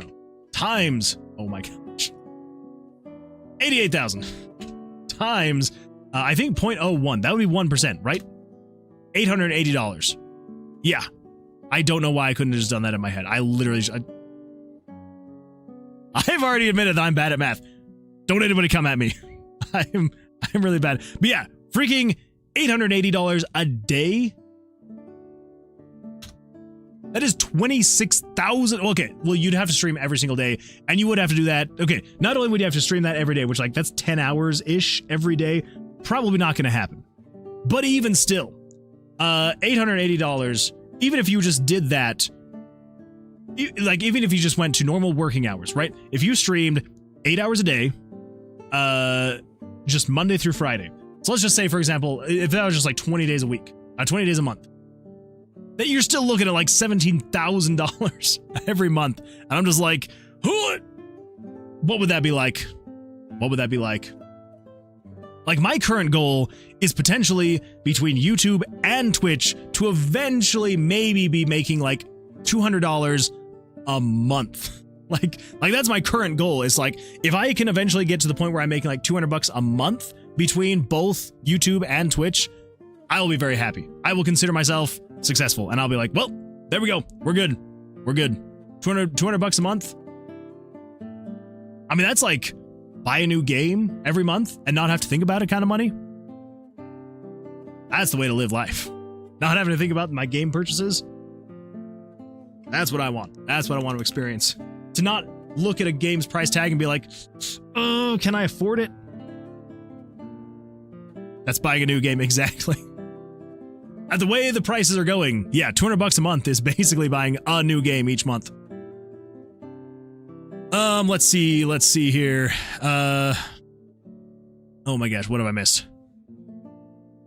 Oh my gosh, I've missed so much. Okay, I said that like 5 minutes ago. Oh, that's true. That's my bad. I'm so sorry. Are you ready to go big and be scrutinized by thousands of people and have haters who just want to be haters? That stuff does not sound fun. I will say that. The scrutinization I could probably take if anyone, I could take it right now. If anyone wanted to come in here and scrutinize the way that I'm making this game, especially, you know, using RPG Maker, but especially looking at all of this and just being like, what the freak is this garbage? And I'd be like, you're right. It's not good. It is not good at all. I'm sure everybody could scrutinize this and just be like, this is horrible. And I would agree. But having haters just to be haters, that would suck. I would not want to have haters that just want to be haters. Let's see. Oh, you can get a lot more simple than that. Have you heard of cubes? I have heard of cubes. I guess I could have done cubes. 200 to go. Mathra, you are getting dangerously close. So yeah, Mosa says, "Oh Moon, if you ever needed any help in pixel art, I'm here to help. I'm not selling, but just wanted to support." Well, Mosa, I appreciate that. Thank you. Yeah, I'm always open to any and all help. Yeah, Autumn did create a couple of. Actually, we have one right here. Let me pull this up really quick. Tower of Vercilias, images, pictures, monsters. There we go. So yeah, so Autumn actually made this slime here, which I think is absolutely fantastic. So she made it, and then I animated it, and then recolored it, and all that fun stuff. So it was all in the different things. But yeah. Anything that if there's anything that you see, that you're like, I feel like this could use some help. Yeah, absolutely feel free. I would absolutely love some help. Let's see. Dremir says, do you have a Steam store page link so I can hit you with a follow/wishlist support? Well, I appreciate that. Thank you. Unfortunately, right now I am still in the beta for my store page. I haven't published it yet. I probably should. I still have a few more things that I need to do. But if I pull this up over here and then we go to go to the beta mode. So yeah, so we do technically have a page up, but again, like I said, it's just in beta. But eventually there will be Tower of Vercilias on Steam. Yeah, so I've got my screenshots. That's all good to go. You know, I've got the little blurb here. I've got, you know, the whole overview and all that fun stuff. There are some more things I want to add. Some things I need to change. I want to add an actual video trailer eventually. Yeah, so I still have more stuff on the checklist that I do need to do. So yeah, I do still have some unchecked things that I need to actually get through. Yeah, so once I can get through the rest of this stuff, then I will be putting it live. But yeah, I do appreciate you know, wanting to wish list, to follow support, so thank you for that. But yeah, so as far as it goes though, as of right now, it is just, you know, here on Twitch, you know, I'm definitely going to be announcing it. Over on YouTube, I'll probably be creating a video and a short about it. I also, if you would like, I do have an itch page. So if you want to go to, that is the RPG Maker Game Jam. So if you wanted to go to moonwoodgames.itch.io, I will probably also be posting the demo over here as well. So if you wanted to be able to play it, yeah. So and I'll be, you know, posting updates and all that fun stuff once we're getting to that point to actually have the page live. Yeah, I do appreciate that, though. Thank you. Let's see. You don't need to do it every day. True. Yeah, if you're making that much money every day, you would not need to be doing that. You could do that once a week. Okay, not once a week, like twice a week, and you'd be good to go. Moonman, I posted what I'm working on in the art channel. Please look at it so I can make some grilled cheese. All right, let's go take a look. Let's go take a look. Oh, I missed that one. All right, here we go. Let's go to the art channel. Here we go. Oh my gosh, I've missed so much. Wait, why would Axel do that? Wait, what? Oh, stream snipe. That's true. Why would Axel stream snipe? My gosh, it's beautiful. I love it. Very nice, very nice. Let's see, Lazarla. Oh. Okay, this was from today. Okay, all right. I'm liking it. What is it? What, it's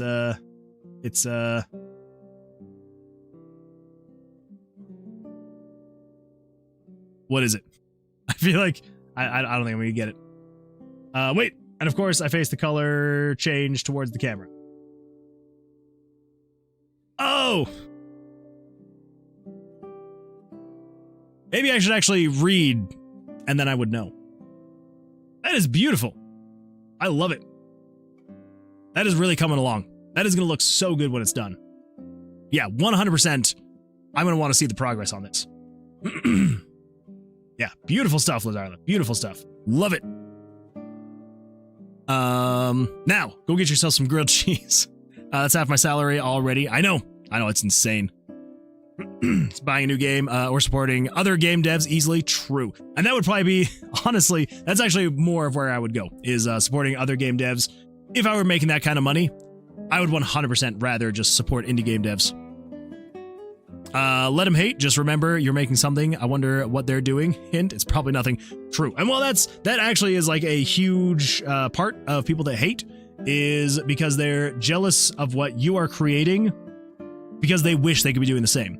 But instead of taking the time to actually be creating something, instead of putting that effort, they would rather just tear someone else down who is creating something. So, yeah, it's kind of sad. It's kind of sad. So, if you're creating something and someone comes along and they start judging you for it, probably because they're jealous of what you're creating, and you just need to keep going.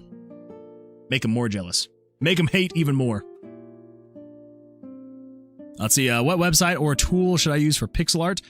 That is a really great question. A free thing that I have tried a little bit, but I need to spend more time with it so I can get better with it, is, where the freak is that thing? I swear I had bookmarked it. Krita, that's the one. Krita is a great free open source tool that I could recommend. I've used it a little bit. Another one that you could use, I don't know how well it would work for pixel art, but another one would be, oh my gosh, what the freak is it called? GIMP. GIMP is another one that would be really great to use. I believe that is also open source. It is free as well. There's one called like Pixel? Piskel? What is it called? Piskel?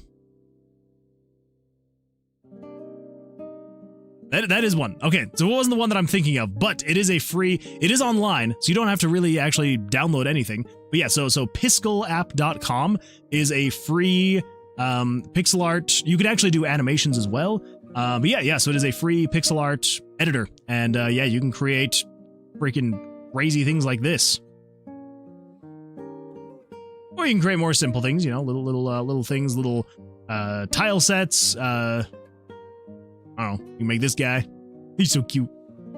Yeah, so Pixel is actually one that I had used a long time ago and really liked it. It is very, very simple to use, very easy to get into. And again, like I said, you can make animations with it as well. You know, they support, you know, they do what's called onion layers, onion skin.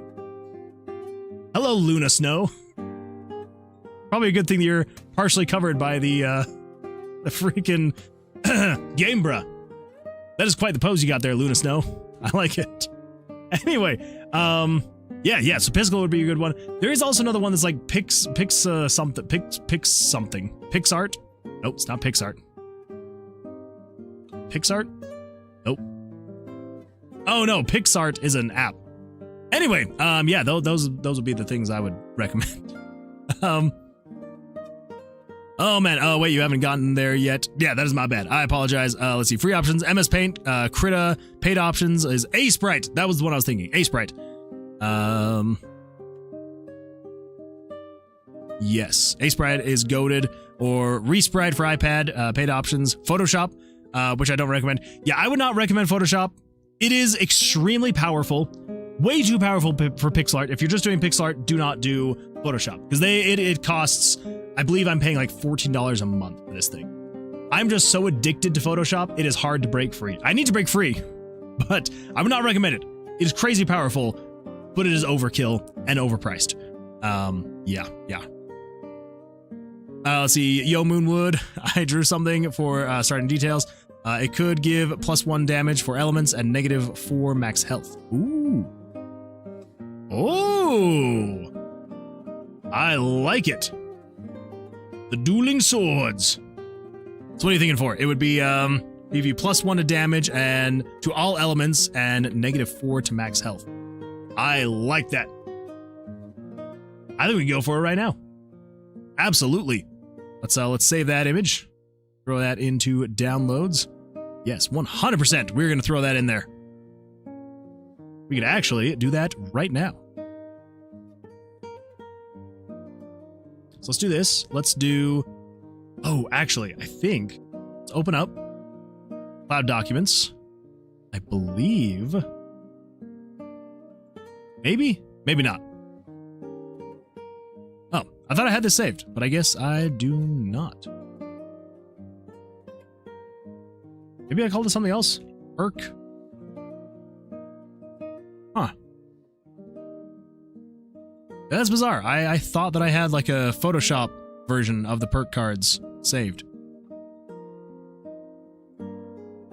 Well, never mind. Details? Type?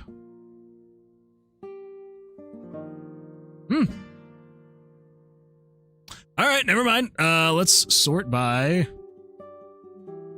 Oh, I love this song.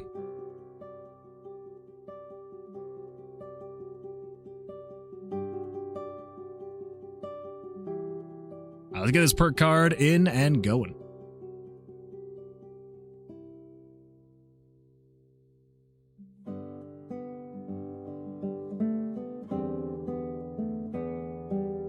This is like perfect to do pixel art too. Alright, so let's do this. Let's get... Oh wait, I should probably catch up on the rest of chats. And then we're gonna get started on this chemist site, Nick. Let's see, Moon, may I ask for some pointers for creating shorts for VODs? Do you have any tips? Let's see. Good tips. How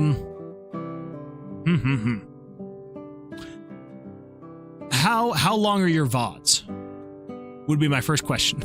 As far as tips though, you want to make sure that for shorts, you want to have them obviously be as short as possible. I know that you can technically go up to, I think they've even increased it now, but I know you can go up to 60 seconds long. I think you can almost do 2 minutes now on YouTube Shorts. But I would highly recommend, unless there's a reason for you to have it be that long, try to keep it short and punchy. I've noticed that on my shorts that are longer, that are, 30, 40 seconds long, they'll sometimes get more views, but they will get much less watch time. Like most people swipe away after the first few seconds, other people swipe away after like the first 10 seconds. So if you can keep it somewhere in like that 10 to 20 second range is probably gonna be your best bet. That would be my first pointer. Second pointer would be make sure that you keep as much of like what you want to be seen in the upper half of the screen. Because on mobile and stuff like that, you're gonna have a lot of the UI covering the video on the bottom half. So whatever you want to call the most attention to, don't go with the center of the screen, go with the upper half of the screen. Let's see what else. And then as far as when you're uploading these shorts as well, make sure you do as much as you possibly can to make sure that people keep scrolling through your content. So with shorts, for example, let me pull this up really quick. So with shorts, for example, when you are looking at shorts, come over here, content, shorts, and we will view on YouTube. So on the shorts, you will have down here, and it'll look different on mobile, but so down here, you will have a linked video that people can click on and it'll take them to another video of yours. Highly recommend that you always have another video of yours somewhere here. It doesn't have to be anything related. It doesn't have to be just whatever it is, so long as it is something else of yours. Make sure that you have something linked. Because the more things you have linked and the more people can keep going to your content again and again and again, the more that YouTube algorithm is going to push your content because people are staying on your channel, wanting to watch more. Whether they're wanting to or not, they are watching more of your content. So I'm always making sure you've got something linked there, which you should be able to do. So if we edit and then we come over to here, so you got related video. So normally it would be at the, when you're uploading your video, I believe it's the second to last page, it'll have you potentially put in a related video. Yeah, make sure there's always something there related, whether it's a full-length video, another short, whatever it may be, make sure that you're linking your content to more of your content. The last thing that I would recommend is, and this is something that I just do better at, is have playlists on your YouTube channel of your shorts. Because if someone goes into your playlist and they start scrolling through, it will play strictly your shorts until they reach the end of that playlist. And so as people are scrolling along, they're going to go through your short after your short after your short. So yeah, having something like that also set up is a great way to trick the algorithm into making sure that you're actually, you know, tricking the algorithm into making sure that they are showing your content. There we go. I lost my train of thought for a second there. Crochet Moon. Let's see. Thank you. It's going to be a birthday present. Oh, well, whoever's getting it, that's going to be absolutely fantastic. So yeah, Dramer says exactly. That's why, as a developer, I want to be supportive of other indie devs. Build them up, give support, give them encouragement. It's already a tough calling. No need for it to be any harder. 100% agree. Yeah, it is not something that I would actually like. Okay, if you want to make a game, I would recommend it. 100%. If you are wanting to make a game with the intent for it to be the next big thing, I don't know if I could recommend it, because you will probably be disappointed.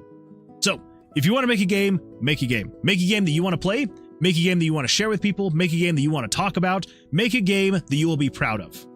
Do not make a game with the intent of it being played by or seen by millions of people, because that happens 1 out of every 1,000 games that get made. So, just to reiterate, I want everybody who wants to make a game to make a game. I want there to be as few hurdles as possible for people to make a game. But I do not want people making a game assuming or thinking that they're making a game for a huge audience. Because the fact of the matter, and it sucks, but the fact of the matter is, chances are your game will probably be seen by a few people. And that's fine. There's nothing wrong with that. As long as you have made the game that you want to play, as long as you've made a game that you're proud of, that you want to share with others, then you've made the game that is right for you. You've made the game that is right for the people who are playing it, and nothing else really should matter at that point. And who knows? If on the bright side, your game blows up and you get thousands, if not hundreds of thousands, if not millions of people playing it and talking about it, then that is even better.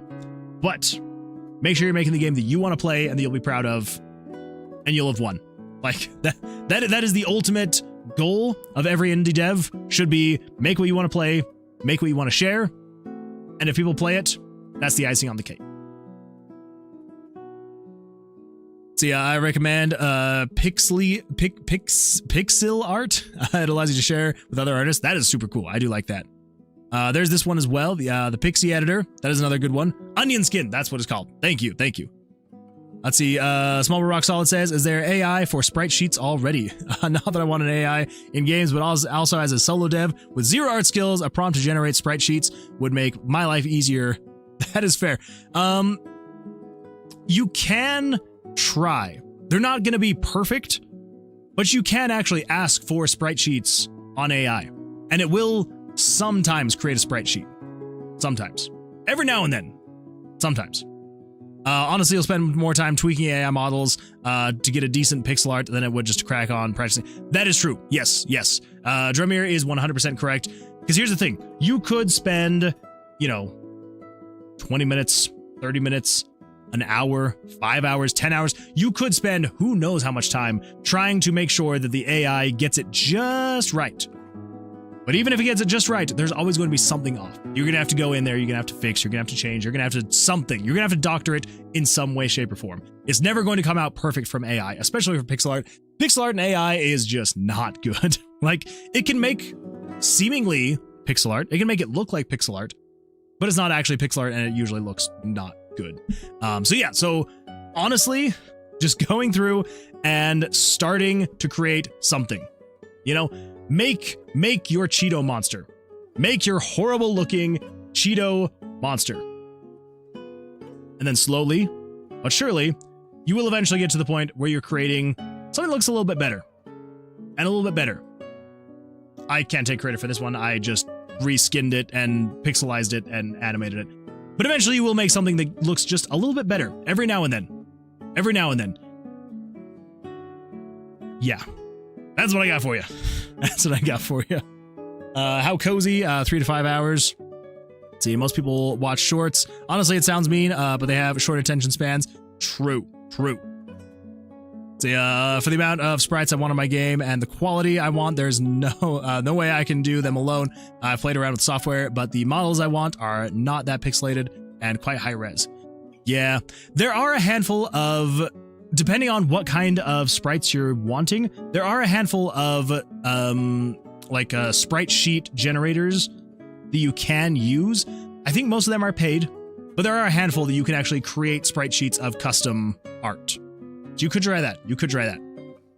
See, I'm doing TikTok, YouTube intimidates me. I mean, see, that's funny because I did the other way around. I started with YouTube and I've now kind of uploaded a couple things to TikTok. Yeah, YouTube actually is not that scary. I promise. Once you get into it, it's not that bad. How about creating the short itself? Well, as far as just creating the short itself, let's see. How do we go on about it? Do you use any tool? Do you create it intentionally? Okay, gotcha. So the tool that I use is a video editing program called DaVinci Resolve. Okay, you can't actually see that. DaVinci Resolve. It is a free video editing program. They do have a paid version, but they don't have much locked behind the paywall. So yeah, DaVinci Resolve, absolutely fantastic. They do have like a little form they have to fill out while you're before you download it. It'll ask for like your name, your number, your address, your email, all that stuff. You don't have to give honest answers, honestly. I would actually recommend you don't give honest answers, but yes, you fill out this form and they will give you an installation link, and then yeah, you'll download it and install it, and yeah, completely free. There are, again, like I said, there are some features that are locked behind a paywall. Most of them are filters and effects and a couple like transitions and things like that. They're locked. Yeah, everything that I've created, I have made using the free version of DaVinci Resolve. So yes, and then as far as if you create it intentionally, 100%. You need to make sure that whatever you're creating is very intentional. Every now and then you might have a lucky one that just happens to be a little bit kind of goofy and jokey, and hey, maybe it pops off, and that is absolutely fantastic. But 9 times out of 10, if you make something that is more intentional, it's going to do so much better. Excuse me. So yeah, definitely you want to be intentional with your shorts. 100 to go. Matthew, you were getting way too close. Dangerously close. Blusher as an example. That's a clip right there. Maybe that is a clip right there. I'll have to go back and see. Because that is the other thing that I do. Since I live stream and I just basically take my live streams and turn those into shorts, I will just let the live stream go, and then I will go back later, usually while I'm at work. I'll just kind of have like an earbud in my ear, and I'll just be listening to my live stream play back at 3x speed. And as it's going along, if I ever hear anything and I'm like, oh, actually, that could be a good short, then I'll go back and I'll clip that part and then throw it into the video editing software and all that fun stuff. But yeah, so that is what I do. That's how I do. Let's see. That's where I make my art. Pixel Art has an app and an in-web. See, that's a Doritos monster. It really is. Looks like a monster trapped in amber. Myself. That is actually a great way to look at that. Cheeto, cuz Cheeto. Grilled cheese is made, but I'm listening. Welcome back, Lazarla. I'm glad you got your grilled cheese. I'm jealous, actually. I'm very jealous. See, cool. Thanks for the tips. Ah, of course. See, mwahaha, I made you make a grilled cheese. I have the power. Lazarla says, there's a free Photoshop alternative made by either a small team of or one person. I can't remember. I don't have Photoshop, so I can't say much on the differences, but it does everything I needed to. And I've used it for years. It's called Photopay. And I can import/export PSD and GIMP files as well. Ooh. I'm gonna have to Google that. Online photo editor. Yeah, I'm gonna have to look into that, because I definitely need an alternative. My problem is, like, anytime I go to an alternative, like a GIMP, gosh, I already forgot what it's freaking called, a Krita, things like that, I love that they're free. I absolutely love it.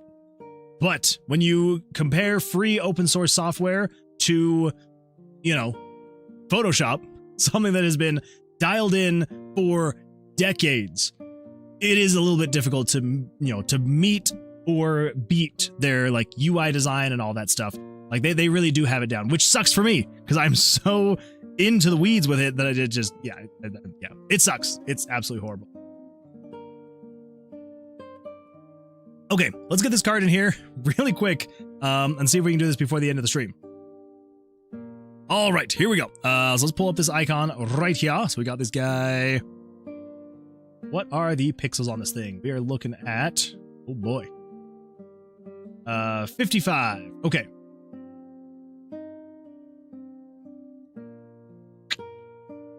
What would that be? What percentage would we need? So 55. So let's see. Let's see if we can do this with math. All right. Don't fail me now, math. My gosh. Okay. So if we've got 1210 divided by 55, that'd be 22. 22 pixels.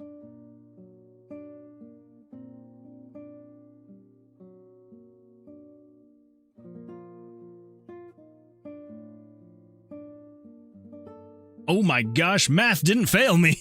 It didn't fail me. I feel so happy. I made it in 22 by 22, 550%. But then going down. I actually don't know what percentage that was changed. But yeah, so I just reduced it down to 22 pixels. And now we're good. Good old math. Even though obviously everybody got it before me. I still did it without looking at chat. And that's what matters to me. A-Sprite is free if you compile your own exe. Oh, that would be a good alternative. See, add Moon Games. How about instead of those thing on the sides, you add cuts? Wait, what? How about instead of those things on the sides, you add cuts? Oh, like on the cards? Like these things? I mean, they're kind of supposed to look like little chips and rips and things like that. But I need to add some cuts and things like that. I do need to you know, mix it up just a little bit more. What if I go like this and we do percentage, and if we drop this down to 25%, what's going to happen? Perfect. That is exactly what I wanted to see. Yeah, there we go. Fantastic. It doesn't have any, it doesn't have as many features, but the ones there, the ones that are there are in the same places. The learning curve from Photoshop to Photopea shouldn't be too hard. I'm gonna have to give it a shot then, because yeah, I would love an alternative that's at least similar, because that's my biggest thing, is like having to relearn my whole, you know, workflow is a little bit difficult. I could do it. I 100% could do it, but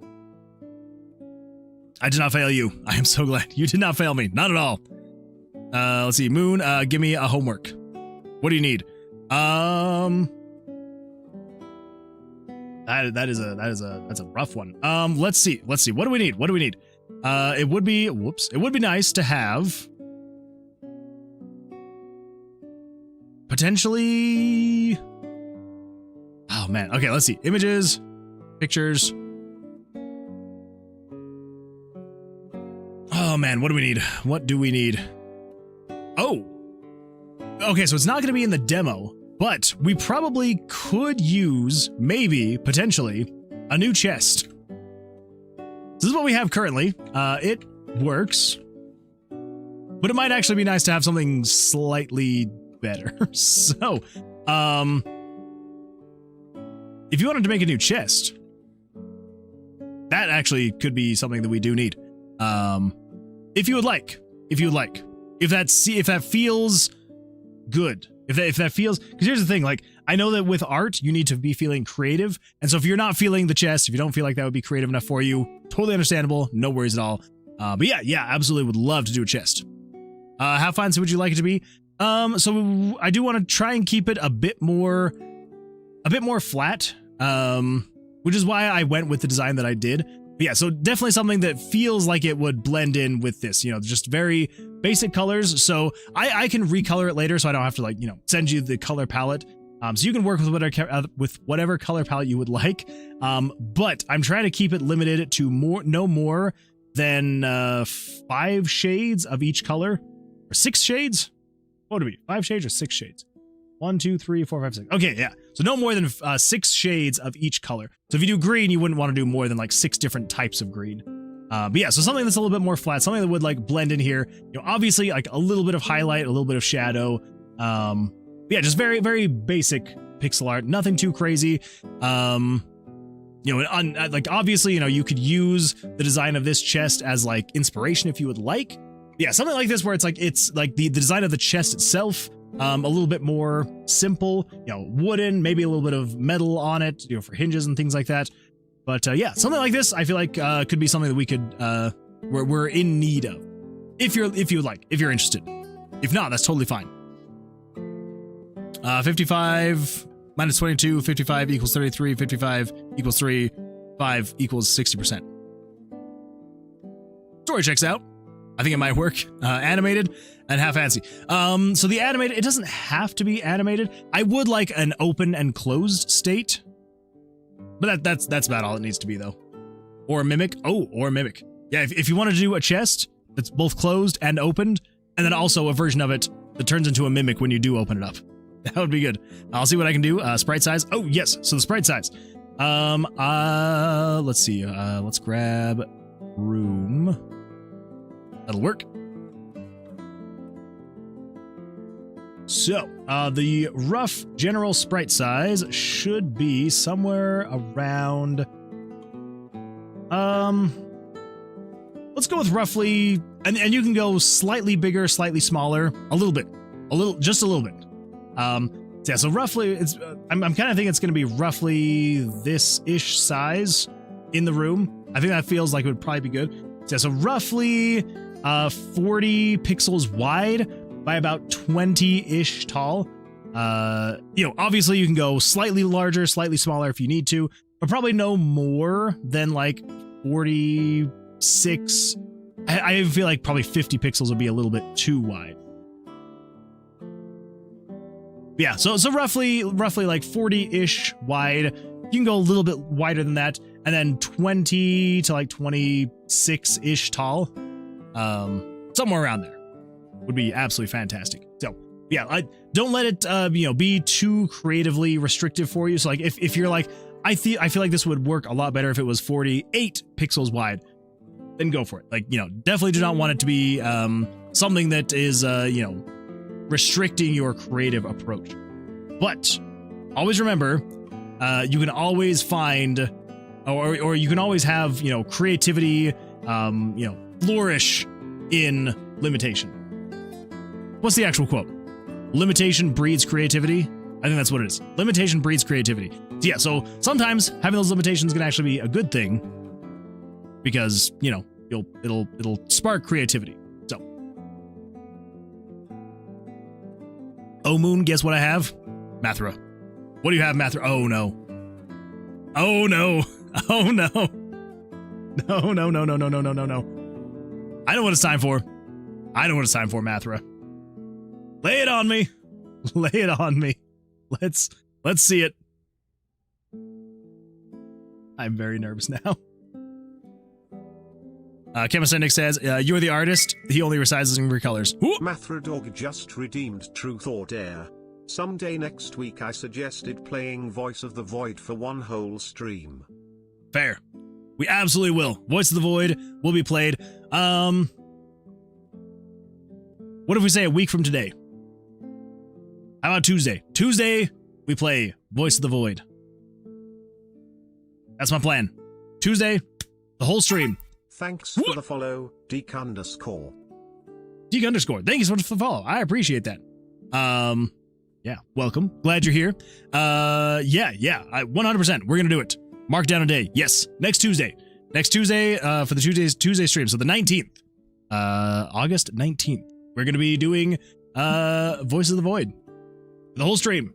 I'm excited. I'm actually really excited for that. Mark it down so you do not forget. Oh, trust me, I will not forget. When I'm scheduling my streams, I will make sure to mark Tuesday as the day. I may even make some custom thumbnail for YouTube. That ain't a hat. What? I don't get it. Oh, wait. That's right. Chemisenic said, you're the artist. He only resizes and recolors. That is true. That is true. I do a little bit of resizing and recoloring. A little bit here and there. I do try and keep it relatively similar. Like look at this. Look at this. You've already got the whole thing going on here. All right, so I got to change just a little bit here and there, but I think it's looking pretty good. All right, so yeah, so I think dark-ish handles, slightly lighter. No, we need a lot lighter. Whoa. Okay. Yep. There we go. There we go. I used your colors. Yeah, you did. Yeah, you did. I think the only one that was like slightly off was this dark gray. It looked like it was just a tiny, teeny bit off. Maybe. Let's see. Yeah, so I think come over here. Yeah, so it's like just ever so slightly. I know you can probably even not even see that with the quality. Okay, you can kind of see it with the quality of the stream. With the quality. Yeah, it's like just ever so slightly different. Wouldn't even notice though. Like with the naked eye, you would not notice. Like if that was all of a sudden that color, like you wouldn't notice that. Like it's not until you like go back and forth between the two of them. You kind of notice. Anyway, yeah, absolutely beautiful. Thank you. Thank you. Let's see. That ain't a hat. Use your colors. I will be there to help if you have any questions. I will probably have a lot of questions. Is it a puzzle game? If there's a lot of puzzles, I am definitely gonna have a lot of questions, and I feel like we're gonna get some very frustrated people. But it'll still be fun. I'm excited for it. All right, Chemist Nick. Here's the question for you. What are we gonna call these things? So I remember that you wrote down what it should do, and now I'm trying to remember what it was gonna do. Let me scroll up a little bit. Scrolling.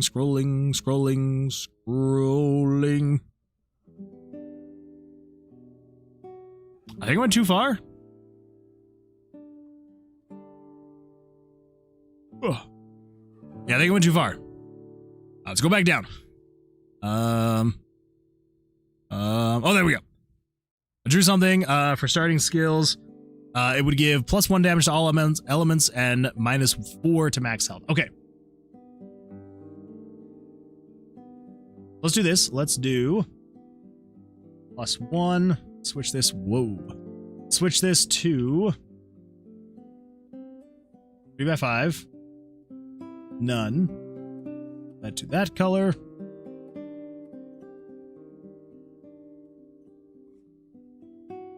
Why does it look like that? There we go. +1 spells.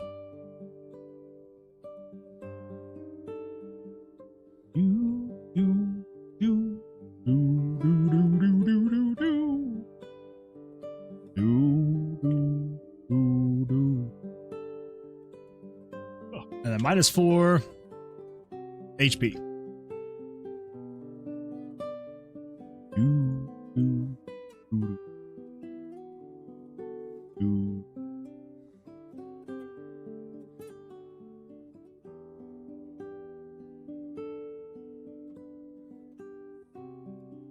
Maybe if we do... Oh man, what... Here's the thing. We have to think of a way to convey this in a very small amount of space. A single line that only allows for like 7 characters, basically max. So... let's see... Nope, no puzzles. Okay, good. Phew. Unless you want to try and explore the secrets of the game tutorial. Fair. Axel's well-rounded sword name here of all roundedness. That's a very long name. Oh, and there are some sorts of puzzles for some unlockable and stuff, but that's way down the line. Okay, fair. Spell damage would be better, you think? Maybe. Let's see, because here's the thing. So if we do spell DMG, it would technically fit. We would just have to come over here and do a little bit of dish. That and put that back on there. That technically does fit. +1 spell damage.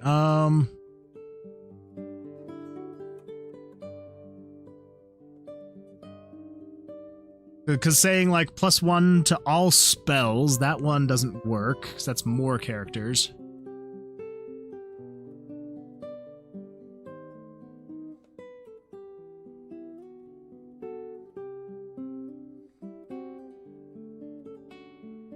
I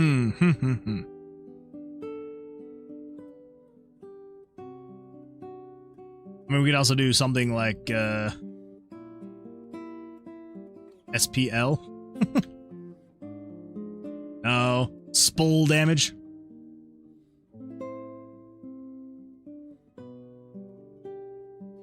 +1 to card damage?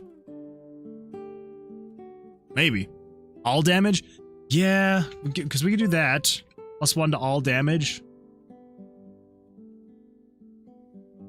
I guess you're not really, because the only Yeah, you're only ever doing damage with your cards. So like if you're just like, oh, to all damage, it's not like people are going to be like, oh, cool, my one-handed attacks are going to do more damage. It's like, no, you deal damage with magic. So I think that makes sense. Plus 1 to all damage. All right, cool. Now we need to do this. Center that. Bring you down here. And then over here, we're going to fill this in.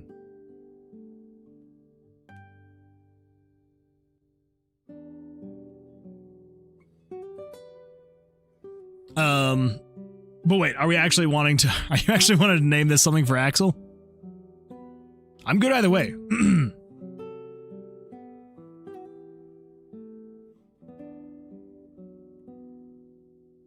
We could do like, Axel's balanced swords. Yes, okay. So yeah, so something, I don't know, Axel's balanced swords, swords of balance. Axel's swords of balance.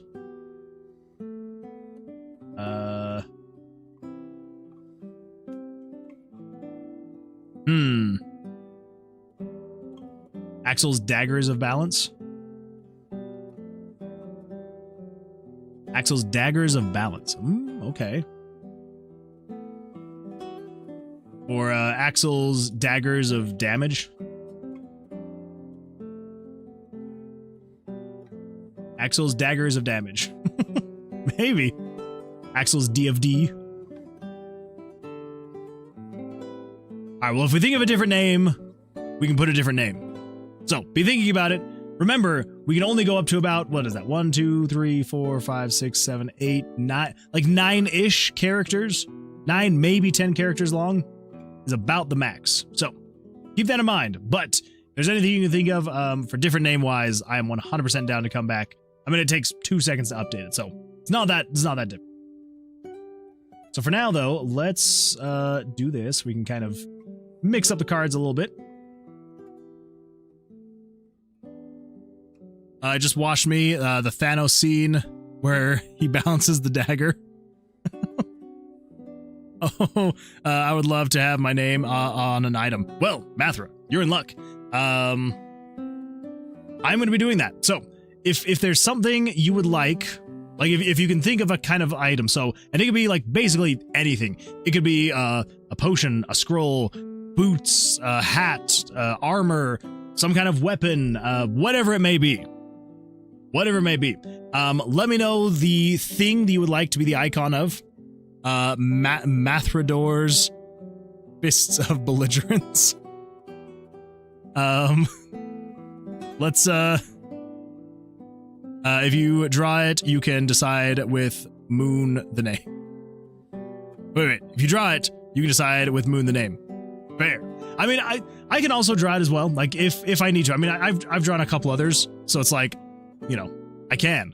But if there's something you have in mind, then 100%. Yeah, I need to redo, because here's the thing. In the Discord server, I had previously been like, oh, hey, anybody who wants to, you know, create some kind of like perk, let me know. But the perks have kind of changed a little bit from what they used to be. So I need to go back and just be like, hey, basically all of these are not going to work anymore the way that we're doing these. And then, you know, have people resubmit.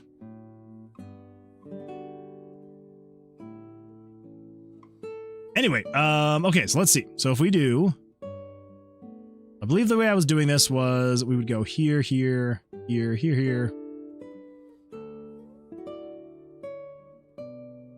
It's the outline.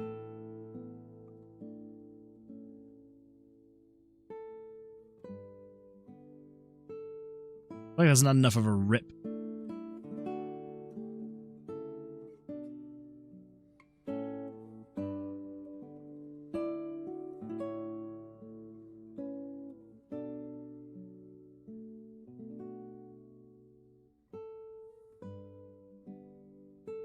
Yeah, something like that.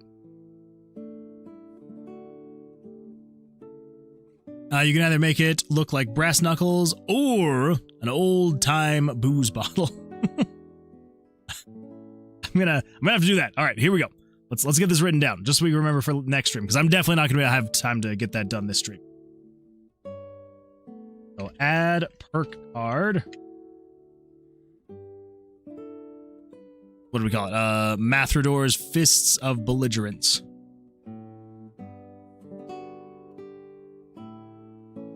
We're going to say it is going to be brass knuckles or old booze bottle. And then think about what stats you'd like it to do. So kind of general idea is we're keeping it around, for now, something simple. So, you know, basically, and I want it to be kind of a little bit balanced. So it's like, you know, if you add 1 to wisdom, it would remove 1 from vitality. Or, you know, if you add 1 to your pyro damage, it removes 1 from your hydro damage. Something like some kind of balance where it's like there is a positive, but then there's also a negative that you kind of have to, like, you know, pick and choose. Let's see, Lazarla says, dude, I just spent like 20 minutes trying to figure out how to make pixel art with the brush tool. Only to find out only the pencil does that. The pencil is a really great tool. We're doing pixel art. That is for sure. It's a good point. That's, I am so sorry. That is rough. See, Chemistenic says, maybe do a Wheel of Fortune with all of our names that don't already have an item. You spin it, and you have whose item, and you have whose item. Oh, okay. We could do that as well. If you go the route of the booze bottle, it can be a damage boost, but also either make you take more damage, or it can mess with your card draws. We might be able to do that, because, so here's the thing, and this is kind of how the perks were going to work previously, was it was going to be things like, you know, oh, this card, and we still may be able to do this kind of, but basically it would be like, oh, you know, this card will, you know, it makes it so, I don't know, there's more monster spawns, but like, oh, maybe you get less gold from killing monsters or something like that. But with the way we're doing them now with something like this, where like it only allows so much text on the card, it's difficult to convey those kinds of things on the card. So, I mean, we could do something, and who knows, like we may for the full release change it a little bit, where we go back to where it's like the card is just the name of it with like an icon, and then when you hover over it, it has like a tooltip that tells you in full description what it does. We may go back to something like that. Maybe. But for now, it does kind of have to be something a little bit more simple, like it's just simple stat increases and decreases. Unfortunately. I do want to have something a little bit more robust later, I just need to figure out how we're going to implement it. Yeah. One of these days. We'll get there. We'll get there one of these days. Okay, then on this side, we just need to do this. And then maybe we do a little bit of a bloop bloop right there. And then maybe some bloop bloop bloop right up here. Yeah. Grab the darker one, and we go you.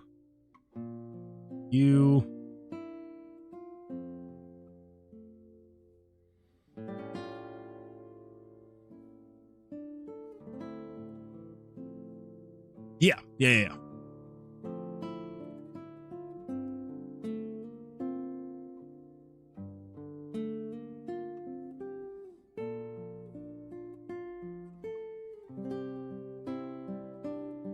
This is not... Okay, so wait. So it's...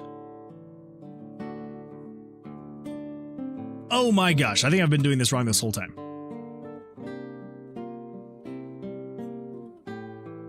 So you're only supposed to go on that side of the card, yeah? No, because then you've got that whole thing up here, too.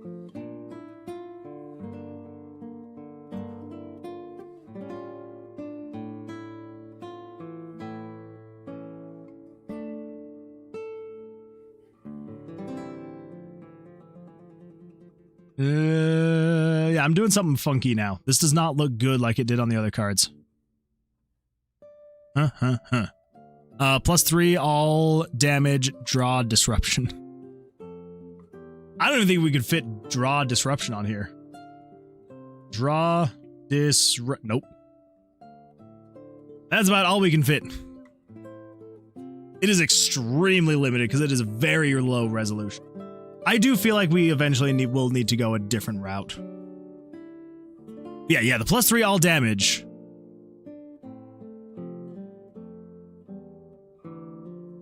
Yeah, we'll figure it out. We will definitely figure that out. So, yeah, we are going to add it, though. We are going to add it, though. In some way, shape, or form. It is going to happen. Let's see. I've been having weird pain around my upper stomach area. Like, just recently, or for a while now? I mean, either way, it's not good. I hope you're okay. That's not fun. That is not a fun pain to have. For the past week or so. Zarla, you... That's really not good. Been for a week?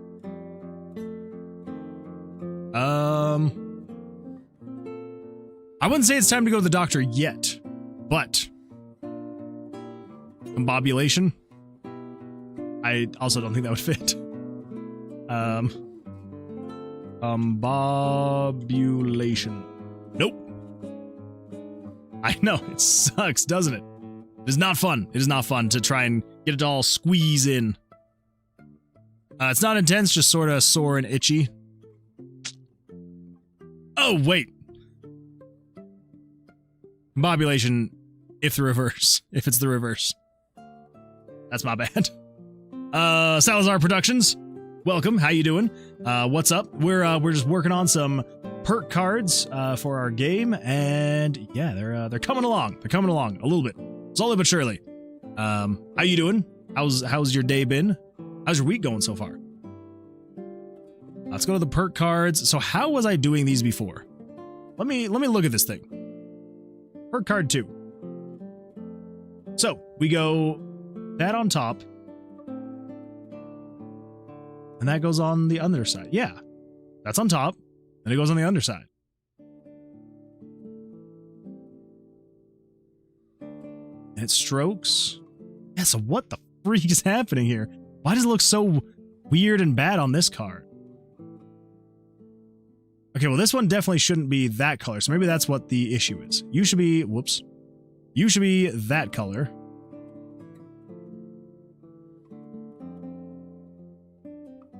That kind of looks a little bit better. Kind of.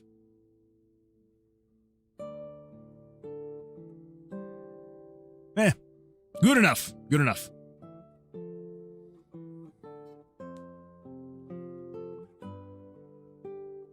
Card fumble. Fumble would probably fit. I don't think card fumble would. Card fumble.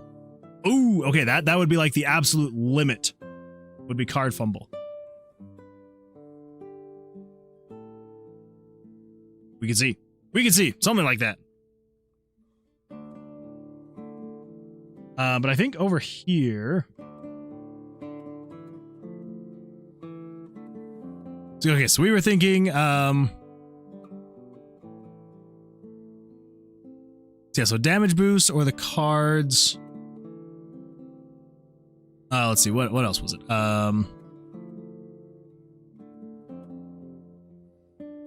Okay, alright. But then also, how would it mess with the cards? That's the other thing we run into. It's like, you know, it messes with the card draws, but it's like, in what way? I don't know. But I do like the +3 all damage. We can keep that one.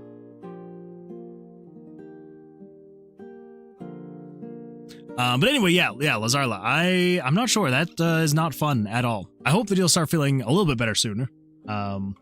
Yeah, that's not fun to deal with at all. See, Salazar says, looking good. Day was crazy, but managed to make some progress. Why did you choose RPG Maker? Well, I'm glad you had a good day. I'm sorry that it was crazy. Well, I'm glad you managed to make some progress. Not necessarily that you had a good day, but I'm glad you make some progress. And hopefully now that your day is a little bit more over, hopefully in a better position, I hope. Why did you choose RPG Maker? That is a really great question. So I chose RPG Maker a long time ago. So I started using my first version of RPG Maker back in the year 2000, so 25 years ago. And it was called RPG Maker 2000, and that is what I started on. That was the first thing that I used to start making my games. And just over the years, every like 5 or so years, they will release a new version of RPG Maker. So I've just kind of upgraded over the years, slowly but surely. Around 2007, 2008, they released a version that was a little bit more open. It used Ruby. It used Ruby, so you could like start doing like plugins and things like that and writing your own code. And so I started trying to learn Ruby, didn't get very far. And yeah, and then I just, over time was just like, you know what, this is more of a hobby than anything else. And so I was like, I know RPG Maker, I'll just kind of stick with it. And then eventually when the version that I am working with now, RPG Maker MV, came out, they introduced JavaScript. They switched from Ruby to JavaScript, and that has been a huge help because I have meant to learn JavaScript for a very long time, and now I'm trying to actually learn it. And so with JavaScript, I'm able to do a little bit more than you normally with RPG Maker. So as far as the reason is, it's just that it's what I know. It's as far as like a hobby for me, and so I'm like, it's hard to justify the time to go out and learn a new engine. So I'm like, you know what? We'll just stick with RPG Maker is kind of my reason. So something that I've used for years, and I love it, and it's easy for me to understand. Yeah, those are my reasons. Those are my reasons. Let's see. To be most truthful, I'm waiting for 250 mana for the raid. Wait, what happens with the raid? Wait, what do you mean? What do you mean you're waiting for 250 mana for the raid? Like either the booze bottle or what Nick just said. Oh wait, what is this? Ooh. Those are pretty intense. Oh, what you just made. Okay. I was thinking at random, it will either switch what you draw, or if you keep drawing, it can drop a card. Okay. I'll have to think about how, because here's the thing, is that messing with the card drawing process would be a lot of work to actually get that working. It is a very delicate balance, the card drawing functionality. We could look into it though. Is that a paw? What is that art? It's the brass knuckles. It's the brass knuckles.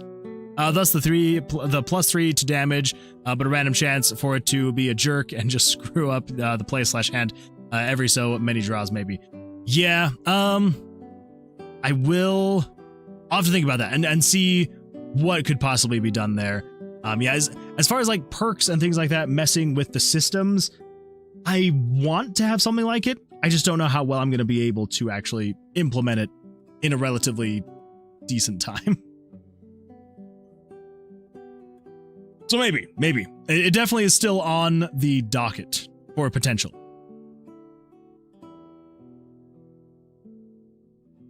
If not, though, we can easily just decide on a different/better drawback, or whatever it be called. Debuff. That's the word I'm looking for. A debuff. All right, so then over here, if we were to come to the level selected dungeon.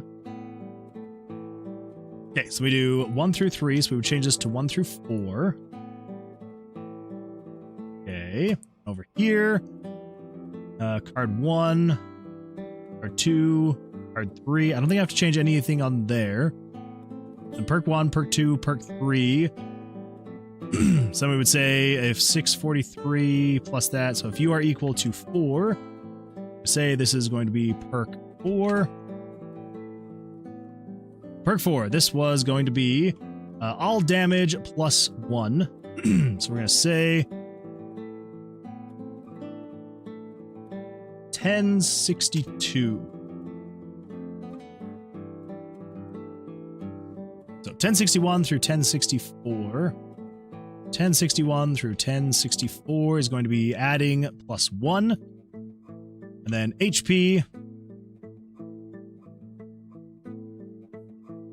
Let's see if we find player HP. So player HP max, I'm going to say sub 4.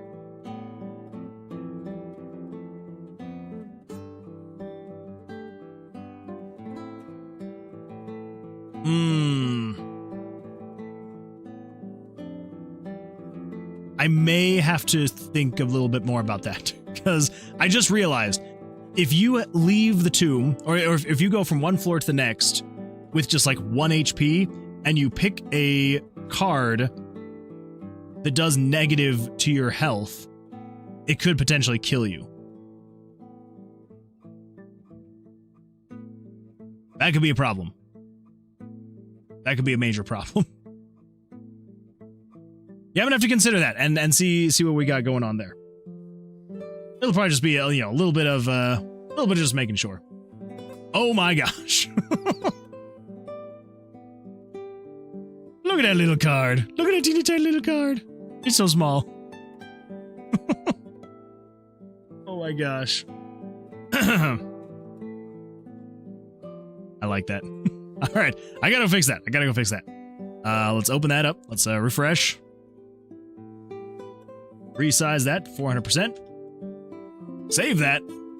And now we go back over here, test play, and then we should be good to go. There we go. Axel's Daggers of Damage. Plus 1 all damage, minus 4 to HP. Yeah. There we go. There we go. Let's see. Or this. Oh, what do we got? What do we got? Oh, okay. I do like those bottles. Those are fun looking bottles. I almost feel like I like the knuckles more, a little bit more. Maybe. I'm gonna have to go back and forth between those. Yeah, let's save that. And let's save this. I love it, Nick. I love it. Let's see. Cosmic Sleep says, do you use Photoshop for all your pixel work? Well, first of all, welcome. Glad you're here. And yes, as of right now, I am trying to look for an alternative. But yeah, as of right now, I do use Photoshop for all my pixel art. It gets the job done. Yeah, it is definitely overkill. It is 100% overkill, but it's what I've got and it's what I know. So yeah, I should probably eventually switch to something else one of these days. But yes, I do. Yeah.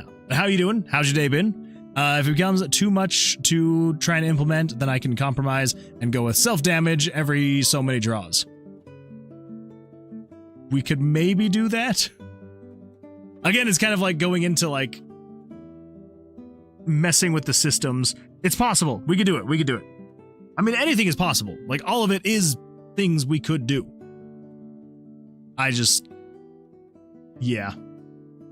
We'll figure it out. We'll definitely figure it out.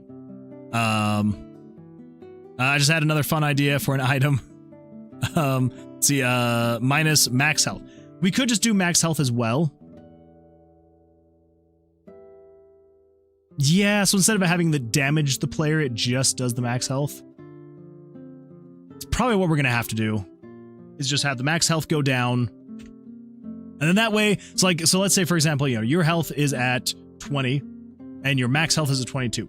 It would then reduce to 18, but you'd still have 22 health. And then just, if you get hurt, that would then go down. Then you couldn't ever get back up to that. You would just go up to 18. Yeah, I think that's probably what we're gonna do. All right. Let's see. Cosmic Sleep says, thank you. I've been using A-Sprite for a majority of pixel art.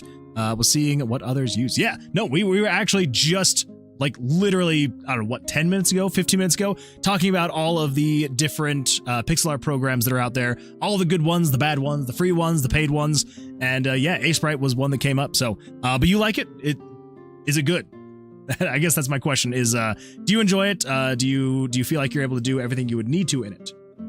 'Cause I may look into that and see what we got going on. See, Master says, comes with the Lost. I see all, shows all rooms of interest. Where am I? Chance to send you to a random room when stepped into a room. Oh, okay. We definitely could do showing all the points of interest and a chance to send you to a random room when stepping into a room. I do like that as well.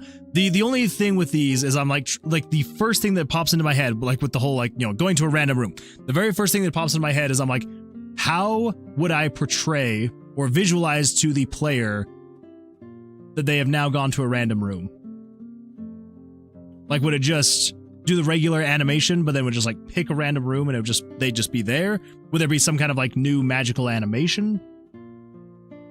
That's like where my mind goes, and I'm like, how would I make it visually make sense? Which is probably I don't know, a weird and not great way to first think about that. But it is where my mind goes. But I do like that. That is a lot of fun. Check the art channel. Moonman, check Discord. Art channel. All right. All right, we're going to the art channel. Here we go. Come over here. Ooh. Okay. All right. I do like that. That looks really, oh my gosh, that looks way better than what I had made. That is beautiful. I do like that. Yeah, oh my. Well, like I've said before in the past, I am not an artist. So, yes. We're gonna open that up. We're gonna save that. We're gonna save that into my downloads. That is absolutely beautiful. Thank you. Holy smokes. Beautiful stuff. Oh, I knew you even got the PSD format. Oh my gosh. Yeah, no, this is beautiful. I love it. You're beautiful. No, you are beautiful. You are absolutely beautiful. If you want any changes, let me know. I might. So here's the thing. And well, I guess here, we can check this really quick and just see how it looks in the room. So the one thing that I'm thinking that we might need to change is might need to change the perspective just a little bit. And the reason why I say that is because I may need it kind of in like a, kind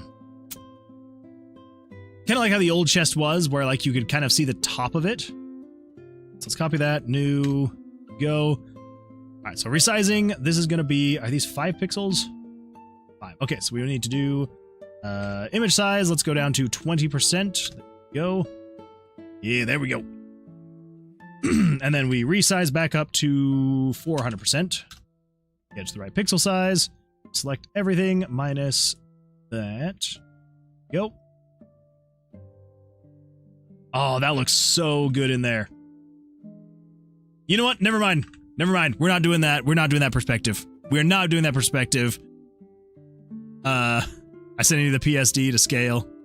Oh, well, I know, but like, when you're dealing with pixel art, it scales perfectly fine. It's all good. Man, you're killing me.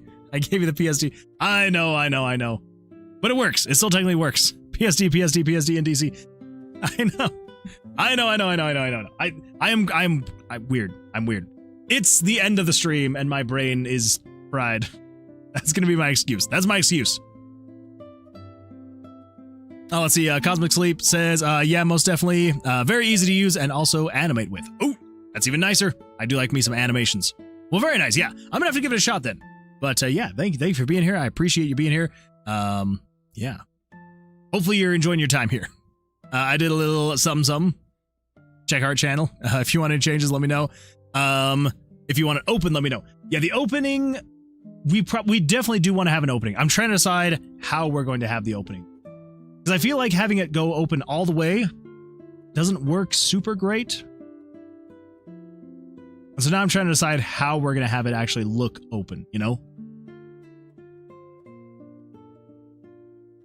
We'll figure it out. We will definitely figure that out. But yes, so I do think this is probably going to be way better than the chest that I had.